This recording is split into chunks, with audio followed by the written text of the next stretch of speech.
Un saludo para todos los miembros de este canal y de todos los demás canales aledaños que se conectan directamente para disfrutar de un evento más aquí en el changarrito de ETR, el Teólogo Responde. Saludamos a todos los conectados desde el canal de YouTube directamente a este stream y también a los que están conectados en la plataforma de X, que también nos están acompañando sin duda alguna. Ya tenemos a varios conectados en X. Saludos a los de la plataforma de lo que antes se conocía como Twitter.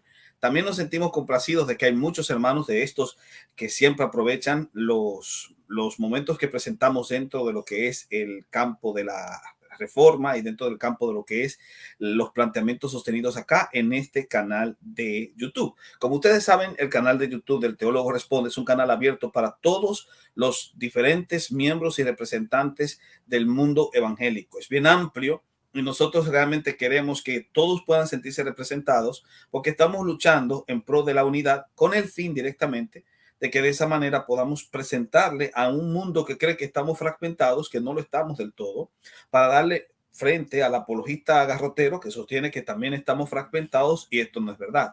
Sin embargo, la unidad no implica que manejemos la misma información en términos de lo que sabemos no es del todo esencial, sino periférico.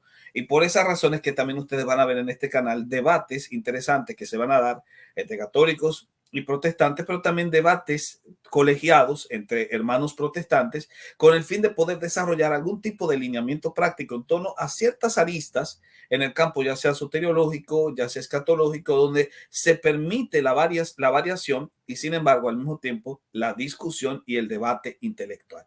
En este caso vamos a tener a dos hermanos que van a acompañarnos en este caso. Nuestro querido hermano Dani Totocayo será uno de los referentes que va a estar con nosotros compartiendo. Así que le doy la bienvenida. ¿Cómo estás, Dani?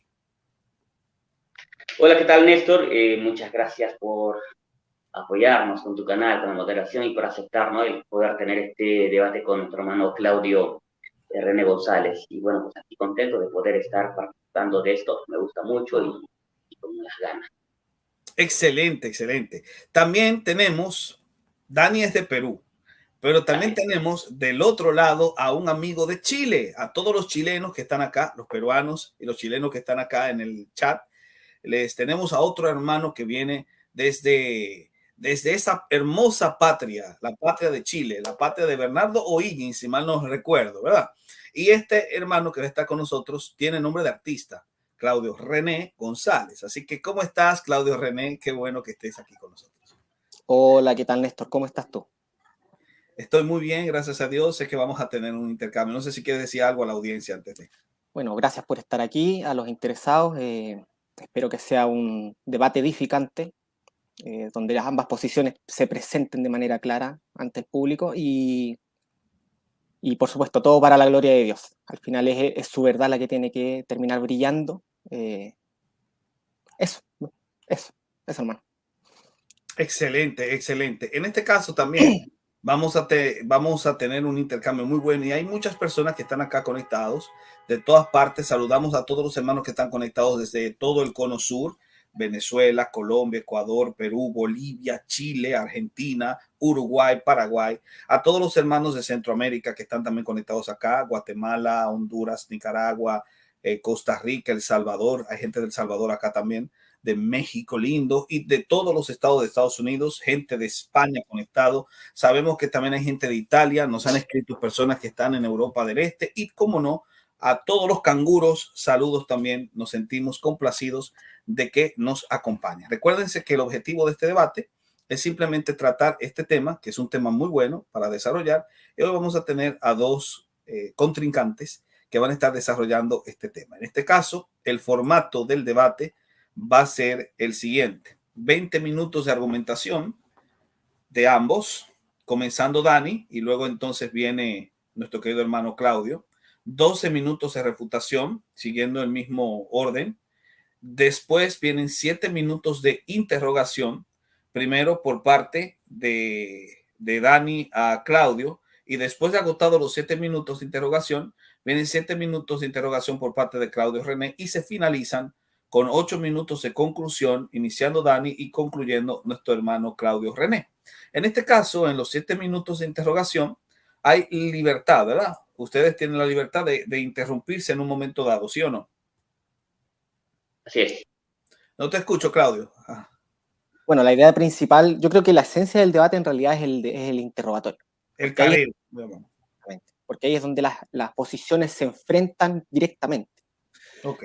Entonces, lo ideal es que sea flexible, obviamente manteniendo el respeto, dejando que el otro responda, no consumiendo tiempos, pero que sea flexible, que haya una En este libertad. caso, mi deber solamente va a ser limitarme a ver que se cumplan los 7 minutos. Yo no los voy a interrumpir. Ustedes van a trabajar en base al respeto y cuando entonces estén entrando 3 minutos, yo voy a aparecer para decir 3 minutos, desaparezco y cuando llegue un minuto voy a aparecer y ya no me iré hasta que se agote ese minuto y pasemos al siguiente. Así que esa será la forma como lo haré en toda la estructura, incluyendo en el careo. Dicho esto, entonces, pregunto si ya están listos. ¿Están preparados? ¿Bien? Sí. Bueno, pues entonces vamos a comenzar con Dani. Dani, avísame si estás listo para tus primeros 20 minutos de presentación.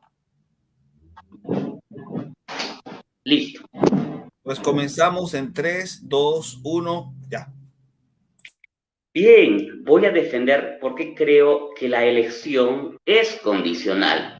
Primera razón, porque en el día de la expiación en el pueblo de Israel era para cada israelita, no para un grupo selecto, para cada israelita, lo cual implicaba que cada uno de ellos podía ser salvo, no para un grupo limitado de entre ellos. El libro de Levítico capítulo 16, verso 30 dice lo siguiente: porque en este día se hará expiación por vosotros y seréis limpios de todos vuestros pecados delante de Jehová. Verso 34 dice: y esto tendréis como estatuto perpetuo para hacer expiación una vez al año por todos los pecados de Israel. Déjenme hacer algunos comentarios breves. Punto 1. El llamamiento de Dios tuvo que haber sido sincero, por lo que no se puede acusar a Dios de llamar a algunos de verdad y a otros de mentira. No es que Dios hizo un llamamiento externo y a los otros interno, entonces si fue externo fue hipócrita. No fue verdaderamente el deseo de Dios de salvarlos para que los llame, no tendría el más mínimo sentido. Ahora bien, la frase todos los pecados de Israel implica cada israelita, ya que todo israelita pecaba. Todos los pecados son todos los pecados, o solamente de un grupo selecto de elegidos. No, todos los pecados del pueblo de Israel implica todas las personas, porque todas las personas pecan, no un grupo selecto nada más. Punto 3. En Israel todo sumo sacerdote debía ofrecer sacrificios por sus propios pecados, pero no todos los sumos sacerdotes fueron salvos. Entonces, ¿para qué se les dio la orden de que pudieran hacer sacrificios para ellos si ellos no fueron elegidos? Hebreos 7:27 habla acerca de estos sacrificios de los sumos sacerdotes que tenían que ser todos los sacerdotes. Ahora bien, si Dios en el Antiguo Testamento eligió solo algunos sumos sacerdotes para salvación, ¿para qué Dios dijo que todos los sumos sacerdotes debían ofrecer sacrificios por sus propios pecados si no quería la salvación de todos ellos, sino solamente de algunos? Segunda razón, porque nuestro Señor Jesús nos enseñó por medio de una parábola, de una ilustración, que los que participan de las bodas son quienes hacen caso de la invitación a quienes se les llama dignos. Por lo que dijo, muchos son llamados y pocos escogidos. Mateo capítulo 22, versos 14. Un comentario quiero hacer acá. Voy a citarle lo que dice Mateo capítulo 22, del 1 al 14. Respondiendo Jesús les volvió a hablar en parábolas diciendo: el reino de los cielos es semejante a un rey que hizo fiesta de bodas a su hijo, y envió a sus siervos a llamar a los convidados a las bodas, mas estos no quisieron venir. Volvió a enviar a otros siervos diciendo: decid a los convidados: he aquí he preparado mi comida, mis toros y animales engordados han sido muertos, y todo está dispuesto a venir a las bodas. Mas ellos sin hacer caso se fueron, sin hacer caso, ¿por qué? Porque tenían que hacer caso, ¿ok? Se fueron uno a su labranza y otro a sus negocios, y otros tomando los siervos los afrentaron y los mataron. Al oírlo el rey se enojó y enviando sus ejércitos destruyó a aquellos homicidas y quemó su ciudad. Entonces dijo a sus siervos: las bodas a la verdad están preparadas, mas lo que fueron convidados, invitados, llamados, no eran dignos. Tenían que ser dignos entonces. Id pues a las salidas de los caminos y llamad a las bodas a cuantos halléis. Y saliendo los siervos por los caminos juntaron a todos los que hallaron, juntamente malos y buenos, y las bodas fueron llenas de convidados. Y entró el rey para ver a los convidados, y vio allí a un hombre que no estaba vestido de bodas. Y le dijo: amigo, ¿cómo entraste aquí sin estar vestido de boda? Mas él enmudeció. Entonces el rey dijo a los que servían: atadle de pies y manos y echadle en las tinieblas de afuera. Allí será el lloro y el crujir de dientes, porque muchos son llamados y pocos escogidos. Así que el contexto tiene que ver con una elección de un grupo menor de aquellos que son llamados. Si Dios llama a aquellos que no quiere salvar, ¿para qué los llama? La palabra muchos no puede ser lo mismo que pocos. Esto es axiomático. Si la palabra muchos indica una cantidad mayor que la palabra pocos, entonces surge la pregunta, ¿por qué Dios llama a una cantidad mayor de personas si solo quiso una cantidad menor de elegidos? En esta declaración, nuestro Señor Jesús presenta un orden y no se presenta a la elección como primera, sino al llamado, de donde se sigue lógicamente que la elección en el espacio-tiempo se da solo si se obedece al llamado de Dios. Por lo tanto, la elección es condicional. Punto 4.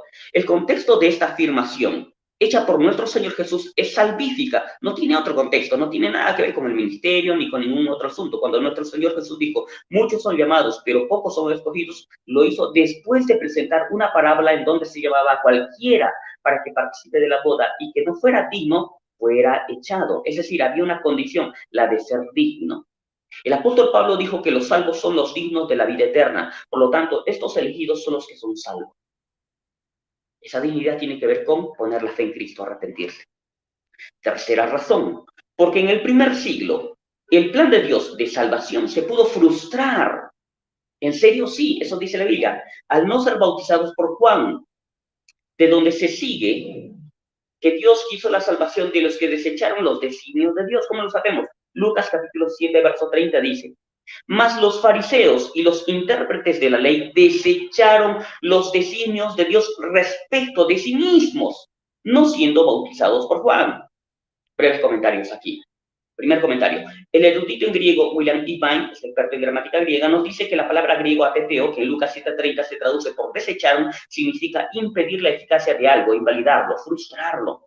Punto 2. Aquellos fariseos e intérpretes de la ley que desecharon los designios de Dios no fueron salvos. Pero no porque Dios no quiso su salvación, su elección, sino porque desecharon los designios de Dios. Así que sí se puede desechar un designio de Dios. Estos designios tienen que ver con el propósito de Dios para su salvación, ya que el bautismo de Juan era de Dios y era ¿para qué? Para arrepentimiento, lo cual es una condición ¿para qué? Para el perdón de pecados. Entonces sí se puede desechar los designios de Dios y una persona a la cual Dios quiso salvarla, simplemente no será salva. No porque no quiso Dios salvarla, no porque no quiso elegirla, sino porque simplemente la persona desecha el designio de Dios. Cuarta razón, porque al judío se les debía anunciar primero el evangelio para salvación, aunque no la recibieron. La pregunta es, ¿por qué primero a ellos? Libro de Hechos, capítulo 13, verso 46, dice, entonces Pablo y Bernabé, hablando con denuedo, dijeron, a vosotros, a la verdad, era necesario que se os hablase primero la palabra de Dios, mas puesto que la desecháis y no os juzgáis dignos de la vida eterna, y aquí nos volvemos a los gentiles. Entonces, ellos desecharon el mensaje del evangelio que estaba predicando el apóstol Pablo, entonces no iban a ser salvos. Y esas personas que no iban a ser salvos, sin embargo, el apóstol Pablo dice que a ellos se les tenía que anunciar primero. ¿Para qué? Solamente para decir que se les anunció, porque realmente Dios quería su salvación. Si Dios realmente quería su salvación, entonces, y les está mostrando un favor mayor que a los gentiles, por esa razón se dice que, o por esa razón se tendría que decir que a ellos era necesario que se les hablase primero del evangelio. Y esto es lo que dice el apóstol Pablo. Pero si no quiso su salvación, no tendría sentido nada de esto. ¿Cómo va a explicar esto nuestro hermano Claudio? Creo que no va a poder responder. Algunos comentarios. ¿Para qué se debía anunciar el evangelio primero a esos judíos si Dios no quiso salvarlos? Cuando Pablo y Bernabé dijeron esto, se trató de comunicar que la elección es de quienes se disponen para la vida eterna. La palabra ordenados del verso 48 se puede entender como la decisión de Dios sobre quienes querían la vida eterna. Una traducción trae este texto de la siguiente manera. Como muchos que querían la vida eterna, creyeron. Eso lo dice la Biblia viviente. Punto 3. Un comentario de Hechos 13:48 hace las siguientes observaciones. Según estudiantes de la lengua griega, la frase estaban ordenados se emplea un tiempo de verbo que se encuentra poco en la literatura griega, llamado pluscuamperfecto perifrásico, el cual puede ser traducido en forma pasiva si hacen la mayor parte de las traducciones, como la Reina Valera, estaban ordenados, o en forma media o reflexiva. Porque sabemos que la palabra, el verbo en griego, en la voz pasiva y la voz media, se escriben igual. Ahora, si se toma esta última forma para traducir la frase, la idea sería los que se habían ordenado a sí mismos para la vida eterna creyeron. Así se traduce un texto con gramática casi idéntica en 1 Corintios 16, verso 15, en donde se dice, ellos se han dedicado al servicio de los santos. Está en la misma forma verbal. Ahora bien, punto 4, según el doctor Henry Alford, un erudito en griego, se puede traducir se prepararon o se dispusieron. Eso está en su gramática griega del Nuevo Testamento. William Barclay, en su comentario, que también está en la internet, se puede descargar gratuitamente su libro, en su comentario sobre Hechos 13:42 al verso 52, dice lo siguiente: se convirtieron todos los que estaban dispuestos para la vida eterna. Así que creo que esto se ajusta mejor a la elección condicional. Quinta razón, porque Dios promete salvación a nuestros familiares, aunque no todos sean salvos necesariamente. Si Dios no quiso la salvación de algunos familiares, ¿por qué se promete su salvación? El apóstol Pablo dijo, contestaron ellos, cree en el Señor Jesús y serás salvo tú y tu casa. ¿Por qué la promesa se hace a nuestros familiares? Si nosotros hemos creído en Cristo, ¿por qué la promesa de salvación también es para nuestros familiares si Dios no quiso elegirlos? Porque sabemos que algunos familiares nuestros no van a ser salvos, no van a terminar finalmente la vida eterna. La pregunta es, ¿por qué? Si Dios está haciendo una promesa por medio del apóstol Pablo de que aún la promesa es de salvación para los nuestros también. Si no se da, no es porque la promesa era mentirosa, sino simplemente porque era condicional, ¿verdad? Muy bien. Sexta razón, porque el apóstol Pedro en su segunda epístola afirma que nuestra elección la debemos hacer firme. Si la elección es incondicional, ¿cuál es la necesidad de hacerla firme y de cumplir los requisitos que presenta él en su segunda epístola? No tendría el más mínimo sentido. Él escribe, así también vosotros ponéis toda diligencia en añadir a vuestra fe virtud, a la virtud conocimiento, al conocimiento dominio propio, al dominio propio paciencia, a la paciencia piedad, a la piedad afecto fraternal y al afecto fraternal el amor, porque si estas cualidades están en vosotros y abundan, no dejarán estar ociosos ni estériles en el conocimiento pleno de Jesús, el Mesías nuestro Señor, porque el que carece de estas cualidades está ciego, teniendo cerrados los ojos, ha olvidado la purificación de sus antiguos pecados, por lo cual, hermanos, procurad. Esto es lo que ellos tenían que hacer. Procurad aún hacer más firme vuestro llamamiento y elección. Si la elección fuera incondicional, estas palabras no tendrían el más mínimo sentido. ¿Cómo es que se puede procurar hacer firme el llamamiento y la elección? Si esto es incondicional y el hombre no tiene nada que ver en ello, no tendría el más mínimo sentido. Solamente eso te explica si la elección es condicional. Verso 10 continúa diciendo, porque haciendo estas cosas no tropezaréis jamás, porque así os será dada ampliamente la entrada en el reino eterno de nuestro Señor y Salvador Jesús y Mesías. Segunda de Pedro, capítulo 1, verso 5 al 11.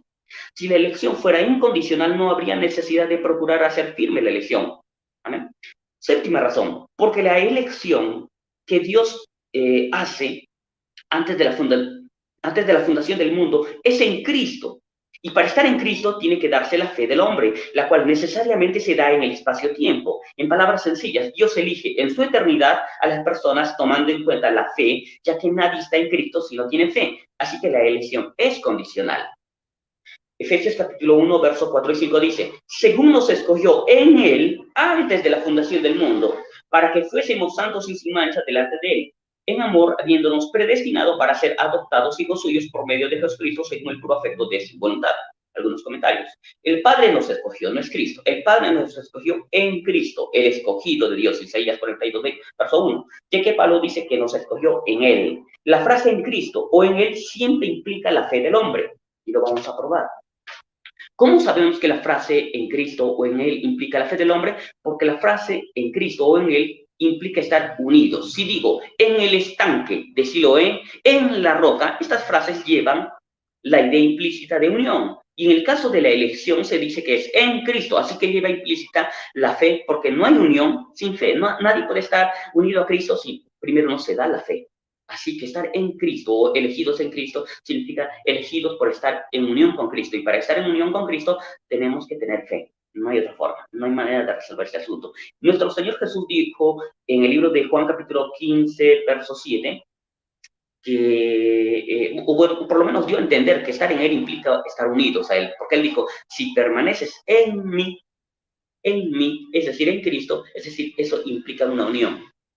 Y está hablando aquí de la parábola, de la vid.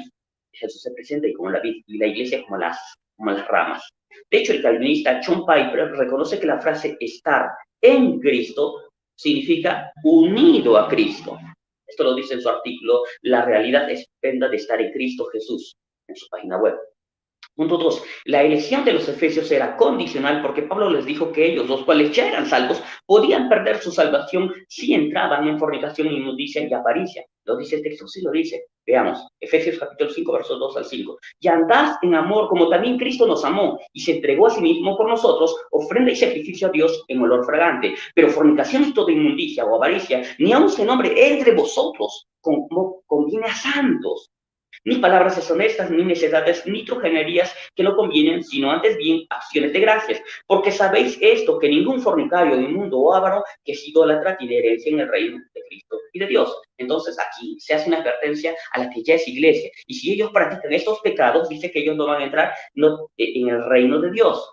Entonces, lógicamente se deduce de que una persona elegida puede perder su elección y también su salvación. Octava razón, porque el deseo de Dios era salvar a cada persona, incluyendo a los que se perderán. En el libro de, a ver, ¿dónde estoy? Esto es, si no me equivoco, Hechos 3, 22. Porque Moisés dijo a los padres, el Señor vuestro Dios os levantará profeta de entre vuestros hermanos como a mí, a él oiréis en todas las cosas que os hablé. Y toda alma que no oiga a aquel profeta será desarraigada del pueblo. Y todos los profetas desde Samuel en adelante, cuantos han hablado, también han anunciado estos días. Vosotros sois los hijos de los profetas y del pacto que Dios hizo con nuestros padres, diciendo a Abraham, en tus simientes serán benditas todas las familias de la tierra. A vosotros, primeramente, pueblo de Israel, Dios, habiendo levantado a su hijo, lo envió para que os bendijese, a fin de que cada uno se convierta de su maldad. Cada uno es cada uno. Se está hablando acá a cada israelita. ¿Acaso había recibido el apóstol Pedro en Hechos capítulo 3 una revelación de todo lo que estaban ahí, que eran elegidos, para que les pueda decir esto? ¿Por qué les dice a cada uno? La única forma de explicar esto es si se entiende la elección como algo condicional. A menos que el apóstol Pedro haya recibido alguna revelación de todas las personas, de toda la multitud que estaban ahí, y pues sabía, ¿no? Por una revelación divina que ellos eran elegidos, por lo tanto les dijo que a cada uno Dios quería que se convirtiesen de su pecado. Dice cada uno, la frase cada uno ya es inevitable, ni siquiera dice todos, dice cada uno. Esa frasecita no la puedes tomar de manera figurada, cada uno es cada uno. Novena razón, porque la elección ha de ser conforme o según el previo conocimiento, como dice 1 Pedro capítulo 1, versos 1 al 2. Pedro, apóstol de Jesucristo, a los expatriados de la dispersión en el Ponto, Galacia, Capadocia, Asia y Bitinia, elegidos según el previo conocimiento de Dios Padre, por la obra santificadora del Espíritu para obedecer a Jesucristo y ser rociados con su sangre, que la gracia y la paz os sean multiplicadas. ¿Alguno breve comentario, Faboca? La frase elegido según el previo conocimiento lleva implícita la idea de una causa. Si dijera, perdona, te ruego la iniquidad de este pueblo, según la grandeza de tu misericordia, como dice Números 14, 19, estoy dando a entender que Dios concede perdón porque Él es misericordioso. De la misma manera, cuando se dice que Dios ha elegido según su previo conocimiento, se está dando a entender que Dios ha elegido porque Él tiene un preconocimiento. Y de esto se sigue que Dios ha elegido por causa de su preconocimiento. Así que no creo que haya una forma de responder esto, mi estimado Claudio. Cuando la Biblia habla del conocer fraternalmente, nunca usa la palabra prognosis, razón por la que no puede hacer referencia a un conocer fraternalmente en 1 Pedro capítulo 1, verso 2. En Mateo 25, 12 sí se usa este verbo de conocer con el significado de conocer fraternalmente, pero no se usa la palabra prognosis. Por lo tanto, no se puede usar para tratar de comunicar que en 1 Pedro capítulo 1, verso 2 se está hablando de un amor fraternal, para nada. Punto 3. La palabra prognosis no podría traducirse como designio, como lo hace la Biblia textual, ya que pro significa antes. En el mejor de los casos se podría traducir como un predesignio. Y si esta fuera una buena traducción, la elección se daría según su predesignio. Y este se daría por la obra santificadora del Espíritu Santo con la participación del ser humano, porque el Espíritu Santo no santifica a nadie si una persona no se dispone.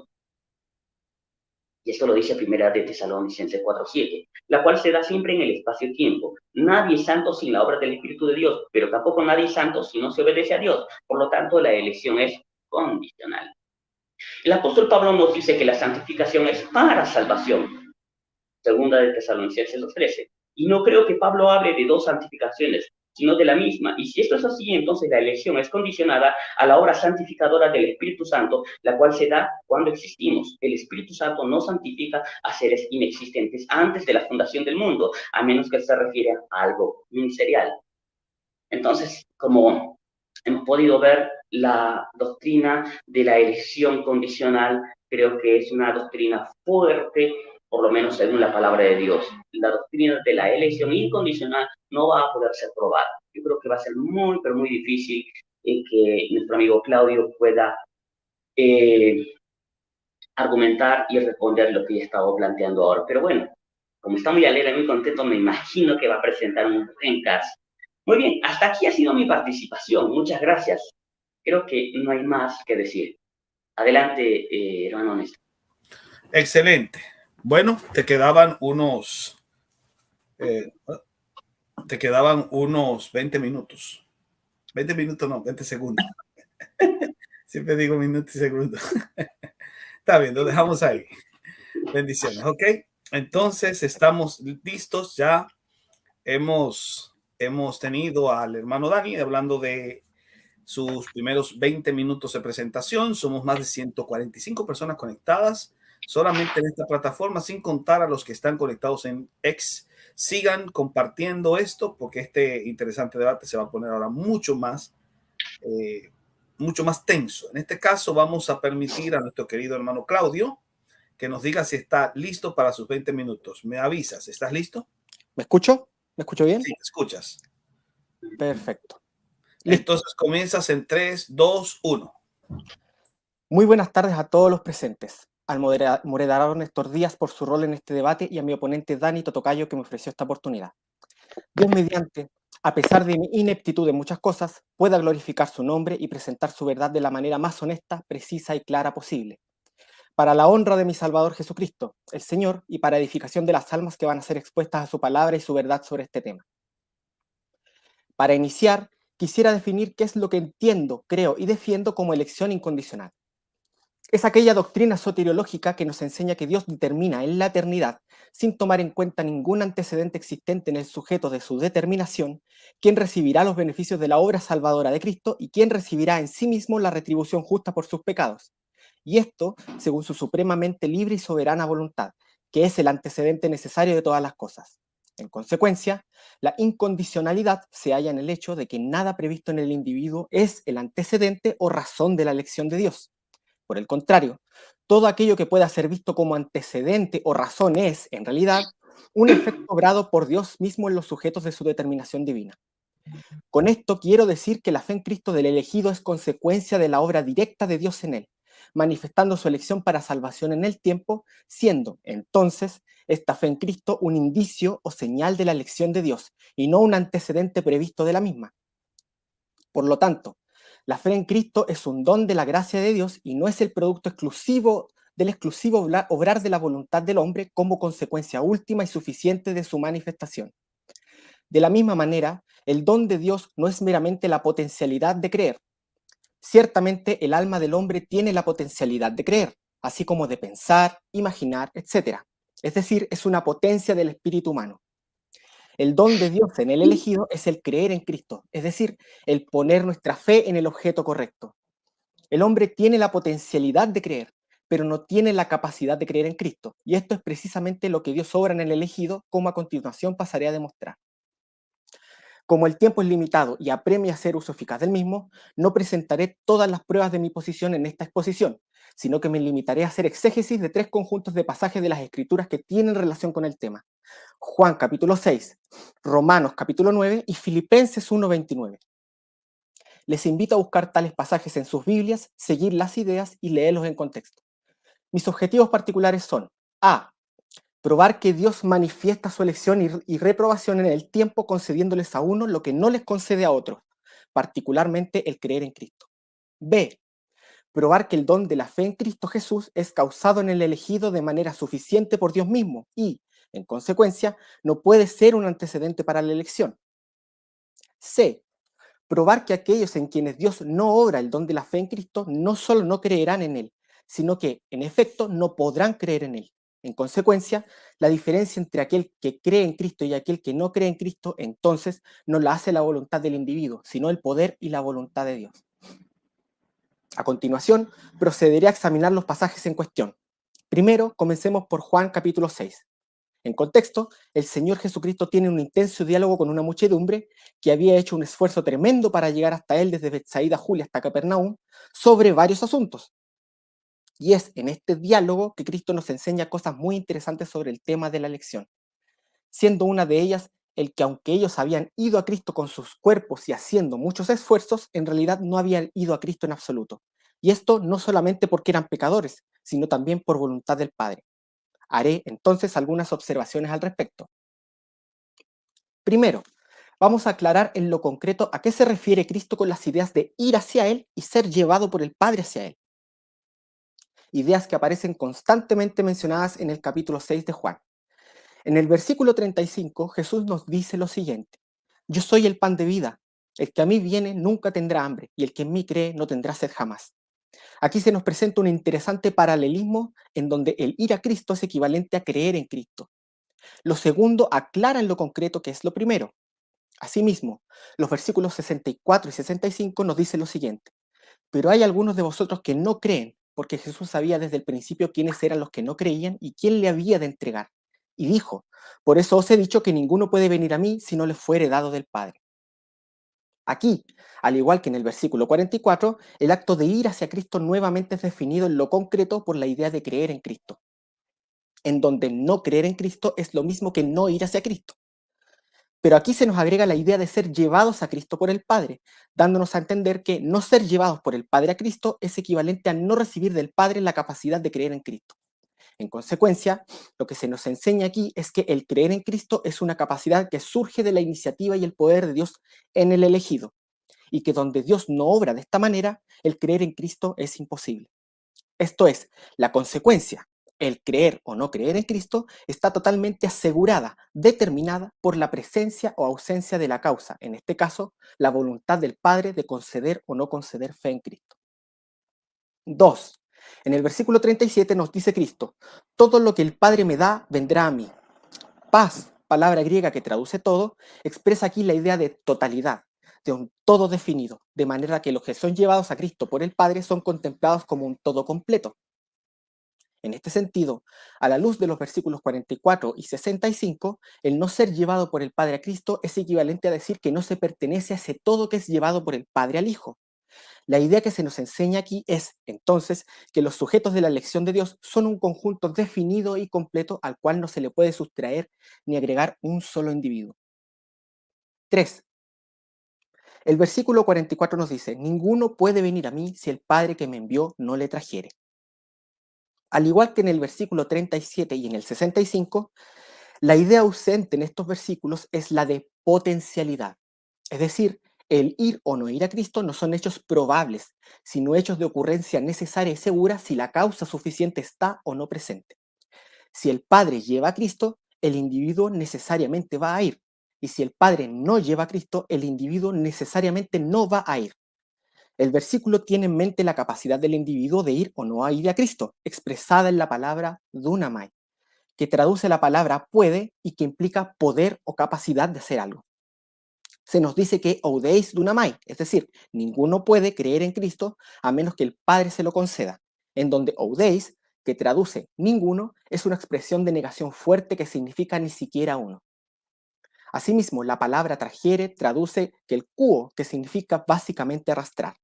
La idea principal de la figura es la de tomar algo de un lado y llevarlo a otro, en donde aquello que es llevado recibe la acción de aquel que lleva de forma pasiva. En conclusión, aquel que no es arrastrado por Dios hacia Cristo simplemente no puede ir hacia Él. La capacidad de creer en Cristo entonces está ausente en aquellos a los que Dios no se las conceda. Ciertamente la potencia de creer está presente y es ejercida por el individuo, pero la existencia de la potencia en el espíritu del hombre no implica que ésta pueda ser dirigida hacia Cristo, así como la existencia de piernas en un paralítico no implica que pueda caminar. Es, entonces, Dios quien determina según su mano y su consejo quién creerá en Cristo y quién no. 4. Pero, ¿y qué pasa con el versículo 45 que nos dice: así que todo aquel que oyó al Padre y aprendió de él, viene a mí? ¿No prueba este versículo que Dios previó a aquellos que oirían y aprenderían del Padre y, en consecuencia de esto, los eligió para ir a Cristo? Para nada. Jesús explica lo dicho en el versículo 44 citando a Isaías 54:13, diciendo, y serán todos enseñados por Dios. Puesto que Cristo relaciona esto con el hecho de ir hacia Él, entonces ser llevados por el Padre hacia Cristo y ser enseñado por el Padre son ideas equivalentes. De la misma manera, ir hacia Cristo y oír y aprender del Padre son ideas equivalentes. En otras palabras, así como ir hacia Cristo está determinado por el ser llevados por el Padre, asimismo el oír y aprender está determinado por el ser enseñados por el Padre. En consecuencia, no es que el Padre enseñe a aquellos que previó que oirían y aprenderían, sino que la razón por la que algunos oyen y aprenden es porque el Padre está enseñándoles. La causa de lo primero es lo segundo. La conclusión clara, entonces, del contexto entre estos dos versículos es que quien no es enseñado por Dios no irá a Cristo. Puesto que, a la luz del contexto general, la consecuencia está asegurada por la presencia o ausencia de la causa, y puesto que ser enseñado por Dios es la causa de oír y aprender de Él, entonces el no ser enseñados por Dios tiene como consecuencia no oír ni aprender de Él. Ergo, a quienes Dios ha decidido no enseñar, el oír y aprender les es negado, y como les es negado, entonces como consecuencia no pueden ir a Cristo. 5. Agrego de paso que es cierto que quienes no van a Cristo no lo hacen por causa del pecado, pero la presencia de esta causa no le convierte en una causa exclusiva. El réprobo en este caso no va a Cristo porque ama su pecado, pero también no va porque Dios no le concede el ir hacia Cristo. Ambas causas pueden coexistir sin problema alguno, cada una en su propio contexto. Vayamos entonces rápidamente a Romanos 9. En este capítulo, Pablo pone énfasis en la soberanía de Dios al determinar libremente quién es hijo de la promesa y quién no lo es. Pasemos a las observaciones. 1. Los versículos 6 al 8 nos dicen que la promesa de Dios no ha fallado, porque no iba dirigida al Israel según la carne, sino a los hijos de la promesa. Pero, ¿quiénes son estos hijos de la promesa? El versículo 9 nos dice, porque la palabra de la promesa es esta, por este tiempo vendré y Sara tendrá un hijo. Y aquí entendemos que un hijo de la promesa es un hijo prometido por Dios a Abraham, es decir, Sara tendrá un hijo, y que el responsable exclusivo de cumplir la promesa es Dios mismo. Por este tiempo vendré y Sara tendrá un hijo. Que el cumplimiento exclusivo de la promesa solo le correspondía a Dios es evidente. Sara era estéril y tanto ella como Abraham eran de edad avanzada. La llegada de este hijo solo sería posible por voluntad de Dios, no por voluntad de Abraham o Sara. O, dicho en otras palabras, no depende del que quiere ni del que corre, sino de Dios que tiene misericordia. Versículo 16. 2. El hecho de que tanto Abraham como Isaac tuvieran muchos hijos, pero solo aquellos que Dios señalaba eran tenidos como hijos de la promesa, enfatiza el hecho de que la elección no está atada a nada existente en los sujetos de la misma, sino que depende exclusivamente de la voluntad de Dios. El versículo 11 hace esta idea explícita cuando nos dice, respecto de los gemelos Jacob y Esaú, lo siguiente, pues no habían aún nacido, ni habían hecho aún ni bien ni mal, para que el propósito de Dios, conforme a la elección, permaneciese, no por las obras, sino por el que llama.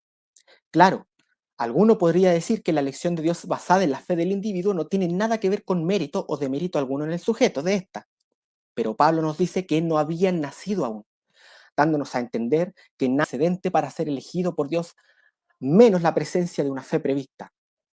Como consecuencia, Pablo enfatiza una y otra vez la idea de que la elección de Dios depende exclusivamente de Dios mismo, sin ningún antecedente de los elegidos, versículos 14 al 18. El énfasis sobre esto se hace aún más fuerte cuando Pablo responde a la objeción del versículo 19, enseñándonos que Dios tiene derecho de hacer de los hombres como Él estime conveniente, así como un alfarero tiene total potestad de hacer de la misma masa un vaso para honra y otro para deshonra, versículos 20 al 24. No hay nada especial en la masa per se, sino que ésta está a total merced del alfarero, para que disponga de ella como le plazca. Menciono al paso que esta obra de determinación divina incluye a judíos y gentiles, versículos 24 al 29. En conclusión, Romanos 9 nos enseña que la elección y la reprobación de Dios no tienen como antecedente nada en el hombre mismo, incluida la fe, sino que la determinación divina depende totalmente de la voluntad libre de Dios de tener misericordia o endurecer a quien Él quiera. Versículo 18. Ahora, para terminar, veamos brevemente Filipenses 1:29. Aquí, según el contexto, Pablo le da una lectura teológica a la oposición a la fe cristiana, lectura en donde la fe en Cristo es mencionada a la luz de la soberanía de Dios. 1. En contexto, Pablo les escribe a los filipenses desde la prisión, mencionándoles que al igual que él sufre oposición, ellos también están sufriendo oposición, versículos 28 al 30. Sin embargo, aunque las cosas no se ven bien a los ojos de la carne, Pablo las ve con los ojos del Espíritu y les da una lectura teológica y soteriológica a los eventos que está experimentando, mencionando que tanto el oponerse al Evangelio como recibir oposición por causa del Evangelio son endeixis, es decir, indicios, señales de que los unos van a perdición mientras los otros van a salvación. Pablo concluye que ambas cosas provienen de Dios en el versículo 28, mostrándonos que ambos eventos están bajo el control soberano del Señor. En otras palabras, el oponerse y el recibir oposición son señales de parte de Dios que nos dan un indicio de la voluntad de Dios tanto para unos como para otros. Teniendo en mente la idea de que recibir oposición es un indicio, evidencia o demostración de parte de Dios de que el elegido está siendo salvado, Pablo refuerza el punto en el versículo 29 haciendo explícita la idea por medio de una analogía con otro indicio de la salvación, la fe en Cristo. Pablo nos dice, porque a vosotros os es concedido a causa de Cristo, no solo que creáis en Él, sino también que padezcáis por Él. La palabra concedido viene del griego ekariste, que tiene relación con caris, palabra comúnmente traducida como gracia, es decir, un don que proviene de la bondad inmerecida de Dios. El versículo no nos dice que la potencia o posibilidad de creer es lo que nos es concedido, sino el acto o hecho de creer en Cristo. Pareciera ser que Pablo les recuerda a los filipenses algo que les fue enseñado antes, es decir, que la fe en Cristo es un don de la gracia de Dios. Y por medio de esta clara enseñanza, Pablo les está enseñando también que la oposición, no importa cómo ésta se manifieste, también nos es concedido por Dios como indicio o señal de que Dios está salvándonos. En conclusión, así como padecer por Cristo nos es concedido por Dios como evidencia de que nos está salvando, asimismo el creer en Cristo nos es concedido por Dios como evidencia de lo mismo. Si el creer en Cristo es un don de gracia de que Dios nos concede, es evidente que no puede ser, entonces, un antecedente que Dios toma en cuenta como condición para la elección. 3. Como dato curioso, puesto que la posición de mi oponente exige que la fe en Cristo no sea un don de la gracia de Dios, por lo general interpretan Efesios 2.8 como si el don de Dios que nos es concedido por gracia, o charis, como señala el griego del versículo, fuera el ser salvos y no el creer en Cristo. En este sentido, Filipenses 1.29 nos enseña que el creer en Cristo no solo es en sí mismo una caris o don de gracia que Dios nos concede, sino que también la fe en Cristo es en sí misma está incluida en la integralidad de la salvación. Es decir, creer en Cristo es en sí mismo una evidencia de que Dios nos ha salvado. Esto solo puede ser posible si la fe en Cristo es un don del cual Dios tiene total potestad para concederlo o no a quien Él quiera, esto es, a su pueblo elegido. Y, en consecuencia, nuevamente podemos concluir que la fe en Cristo no puede ser antecedente de la elección, sino evidencia de la misma. Termino así mi presentación inicial. Por supuesto, hay muchas pruebas bíblicas y racionales de que la elección de Dios es incondicional, pero el tiempo es limitado y en favor de la claridad de los argumentos me limité a exponer estos 3 pasajes que, en mi opinión, son bastante claros y explícitos, no solo en el hecho de que Dios elige soberana y libremente a los sujetos que recibirán los beneficios de la cruz, sino que esta elección de parte de Dios no tiene absolutamente ningún antecedente en los sujetos de su determinación divina. Ruego a Dios haber sido claro en la exposición. Le agradezco a Dios por la oportunidad y el privilegio que me ha concedido de exponer su palabra y también les agradezco a ustedes el haberse dado el tiempo para escuchar mi presentación. Soli Deo Gloria. Fin. Todavía te quedan, eso sí, 3 minutos. Estamos ok. Ok, está bien, excelente. Bueno, pues ahora vamos a pasar a la segunda sección de este interesante debate, acabando los 20 minutos de argumentación de ambos bandos. Vamos a pasar a la sección de 12 minutos de refutación. No sin antes decirle a las más de 200 personas que están conectadas en este debate que sigan rompiendo el botón de me gusta, que sigan compartiendo. Gracias a los que están haciendo el trabajo de moderación, a los que están compartiendo los versículos bíblicos, como es el caso de hermano Ángel, a todos los demás que están haciendo ese trabajo, sigan rompiendo el botón de me gusta para que lleguemos a más y más personas.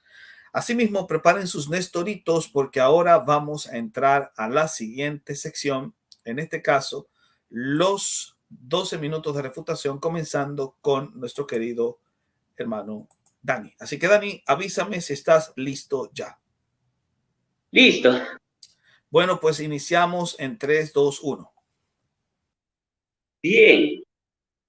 Claudio dijo que si tienes fe es porque eres elegido. Bueno, la Biblia nos dice que si tienes fe es porque alguna vez fuiste elegido antes de la fundación del mundo. Perdón, se me frizó la pantalla. Disculpe, voy a... Yo te veo bien. Bueno, parece que yo lo veía bien. Yo también, yo también. Sí. Quizás tuvo un problema con su cámara o algo así. Excelente. Bueno, sigamos, señores. Ya ustedes saben, aquí tenemos al hermano Claudio René, que va a estar desarrollando una presentación muy buena. Ha estado muy intenso el chat. Sé que el chat ha estado muy, muy bueno, así que todas las personas que están identificadas con una u otra posición, recuerden simplemente que tienen que seguir apoyando con un me gusta y al mismo tiempo recuerden también que el objetivo es ser respetuoso con ambos contendientes, así que ya lo saben. Tenemos entonces al hermano Dani, ahora pasó a este lado de la pantalla, vamos a ponerlo como estaban antes, así que ahora sí. Tenías 16 segundos. Sí, disculpe que se me frizó y entonces dije, de repente no me están escuchando. Bueno, pues está bien. Pártelo de cero, pártelo de cero, ¿no? Así no. Lo vamos a partir de cero, ¿viste? Ahí. Ok, pues entonces avísame. En 3, 2, 1, iniciamos. Gracias. Bien. Claudio había dicho que la persona que tiene fe es porque fue elegido antes de la fundación del mundo. Bueno, en realidad eso no es algo que siquiera nosotros negamos. El asunto es que si fue elegido incondicionalmente. Y eso es lo que él tiene que probar. Él dice que la fe es un don. La Biblia nunca dice en ningún lugar que la fe es un don. Ni siquiera en Efesios 2:8 que él citó. Y él habla de una integralidad, pero eso es lo que él habla, no lo que dice el texto. Lo que dice es, en Efesios 2:8 es que por gracia sois salvos por medio de la fe. Y esto, en singular, él no dice esto, sino y esto, no estos. Y esto no es de vosotros, pues es don de Dios. Por lo tanto, no tiene nada que ver con otros 3 dones que allí pudieran hacer referencia, ¿no? El contexto está haciendo referencia a algo que está en una bueno, la palabra esto es neutro, ni siquiera es femenino, y la fe pistis sí es femenino, así que no tiene sentido su explicación. También mencionó el libro de Juan, capítulo 6, verso 48, donde dice que si una persona no es arrastrada, no puede creer. Bueno, el problema es que la palabra helco siempre que se traduce de manera literal en la Biblia siempre tiene un significado negativo. Por eso se dice que algunas autoridades arrastraron al apóstol Pedro, al apóstol Pablo, pero siempre en sentido negativo, nunca en un sentido positivo. Por lo tanto, tratar de darle ese significado de arrastrar me parece bastante inapropiado. Me menciono un solo ejemplo donde la palabra arrastrar tenga un buen sentido en la Biblia y yo le daré la razón a él, por lo menos en este punto. Ahora, en Juan 6, verso 37, él mencionó voy a ir justamente a ese punto, aquí en la página 13, quiero tener el texto a mano. Quiero tener el texto a mano. Ya, acá dice, ¿no? Juan 6, 37, él citó, dice que todo lo que el Padre me da, vendrá a mí. Y yo también creo eso. La pregunta es, ¿a quiénes se refiere ese todo lo que el Padre me da, vendrá a mí? ¿Se refiere a personas elegidas incondicionalmente antes? No. Aunque Claudia había dicho que, bueno, si se cita un texto de Isaías, si no me equivoco, se dice que el Padre les enseñará, y nadie está negando que el Padre enseña. De hecho, eso lo dice el mismo verso 45. Dice que el Padre les enseñará, pero ¿a quién les enseñará el Padre? A las personas que oyen. Y él está aquí cometiendo la falacia del falso dilema. No, es que esto significa que eso está interpretado por el texto que se muestra en el Antiguo Testamento. No, aquí la voz no es, o sea, el contexto no tiene nada que ver con solamente una obra divina, por supuesto el Padre enseña, pero uno es el que oye y esto está en voz activa, por lo tanto hay una participación. Si alguien es dado por el Padre a Jesucristo es porque esa persona oyó y aprendió del Padre. Mira lo que dice, la frase me da en griego, didon moi, es una forma de tiempo presente que indica acción en curso, no es algo que se dio en el pasado, es en el espacio-tiempo. Es decir, el Padre en ese mismo momento estaba en el proceso de dar algunos a su Hijo, así que no tiene nada que ver con dar incondicionalmente. Si decimos que Dios le dio a Cristo ovejas que eligió de antemano, esto no quiere decir que se las dio sin previo conocimiento. ¿Acaso cuando Dios elige renuncia a su previo conocimiento? ¿No están delante de Dios el pasado, el presente y el futuro, razón por la que le da ovejas a Cristo por causa de su fe? ¿Quiénes son aquellos que el Padre le da a Cristo? Juan capítulo 6, versos 37 y 45 dice, voy a leer el verso 37, todo lo que el Padre me da. Vean el verso 45, todo aquel que oyó al Padre. Vean ese paralelismo. Y después dice, vendrá a mí en Juan 6, 37. Todo lo que el Padre me da, vendrá a mí. Ahora veamos el Juan 6, 45. Todo aquel que oyó al Padre y aprendió de él, viene a mí. Entonces, ¿quiénes son las personas que el Padre da a Jesucristo? Aquellas que oyeron al Padre y aprendieron de él. El Padre enseña, pero por supuesto, nadie está negando eso, Claudio. Tú citaste un texto del Antiguo Testamento y eso es evidente, claro, pero no significa que esto deja de, o sea, no es que uno deja de oír al Padre. Aquí se dice que uno es el que oye al Padre. Que el Padre enseñe no significa que uno no oiga. No hay dicotomía. Ambas son verdades. Sí, entonces, como puede ver, aquellos que el Padre da a Cristo son los que dispusieron su corazón para oír y aprender de Él. Y por esta razón vienen a Cristo, no por haber sido elegidos incondicionalmente. Por esa razón se les dice, ¿no?, que todo lo que el Padre le da al Hijo viene a Él. Es decir, todos los que oyen y aprenden del Padre vienen a Cristo. ¿Qué aprenden del Padre? El Evangelio, porque Él los atrae. ¿Cómo los atrae? Por medio del Evangelio, por medio de la cruz.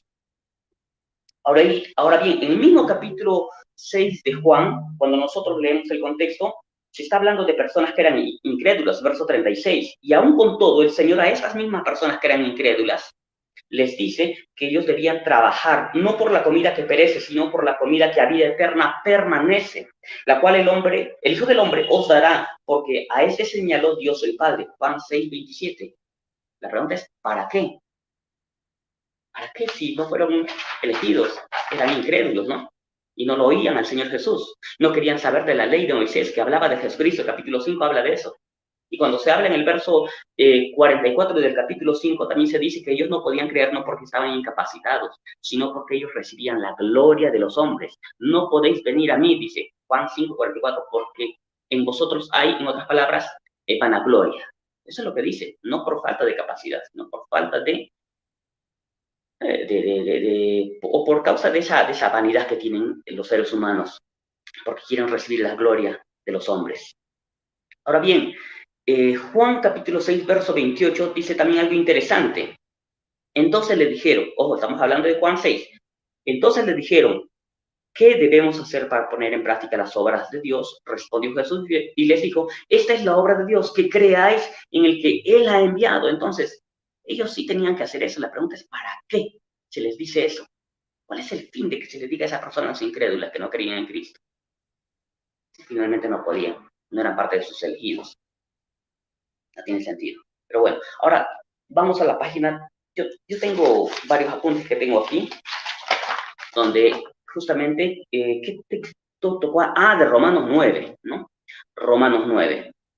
Bueno, el texto no dice para nada que la elección es incondicional. Es cierto que Dios eligió a Jacob por encima de Esaú, pero el hecho de que lo haya elegido por encima de Esaú no significa que no haya querido incluso la salvación de Esaú, porque la Biblia dice que Esaú sí fue cambiado. De hecho, la Biblia textual nos dice que cuando después de haber orado Jacob a Dios porque él pudiera recibir la bendición, ¿qué pasó con Esaú? Él vino mansito.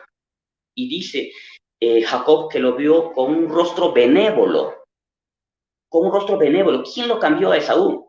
¿Él mismo o Dios lo cambió, como dicen los amigos monarquistas? Si Dios lo cambió, entonces, ¿qué pasó con él? Pues algo. Y además, Jacob le dice, ¿sabes qué? He visto tu rostro como el de Elohim en el texto hebreo. He visto tu rostro como el de Elohim. Así que me importa más el testimonio de Jacob. Así que yo creo que Esaú sí fue salvo. Si tienes algún texto que diga lo contrario, bueno, ¿y si qué tal? Pero él terminó en el infierno, fue condenado. De repente, entonces perdió su salvación. Buen punto para mí. Todavía se fortalece en mí mi argumento. Ahora bien, ¿pudo Dios haber elegido a una persona como Jacob y no a Esaú? Sí, pero la Biblia dice que esa elección es incondicional. No, no dice que es incondicional. Vamos a ir al libro de Romanos. Vamos al libro de Romanos. Versos 2 y 13, ¿dónde está eso? Versos 11. pues no habían aún nacido, ni habían hecho aún ni bien ni mal, para que el propósito de Dios conforme a la elección permaneciese, no por las obras de la ley, no dice acá la ley, pero es el contexto, habla de las obras de la ley, no por las obras, sino por el que llama, y el que llama lo hace por medio del llamamiento divino, del evangelio, como dice el mismo apóstol Pablo, segunda de Tesalonicenses 3:14, si no me equivoco, 2:14. Dice que Dios llamó por el evangelio. Así que no tiene nada que ver, esto no te apoya en lo más mínimo, mi estimado.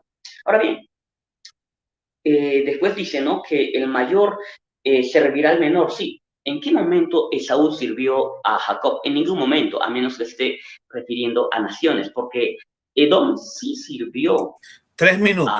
al pueblo de Israel. Eso sí nos dice la Biblia, en la época de David. Entonces, eso sí se dice, sí lo sirvió, pero como nación. Así que el contexto ni siquiera está hablando de personas, está hablando de naciones. Con todo, ¿qué pues diremos? Dice después. No. Como está escrito a Jacob, amé. El verso 13 dice, mas a Esaú aborrecí. ¿Significa eso que no quiso la salvación ni de Esaú ni de la nación de Edom? No, porque hasta Edom fue salva incluso, porque Dios dijo, esto está en el libro de Jeremías.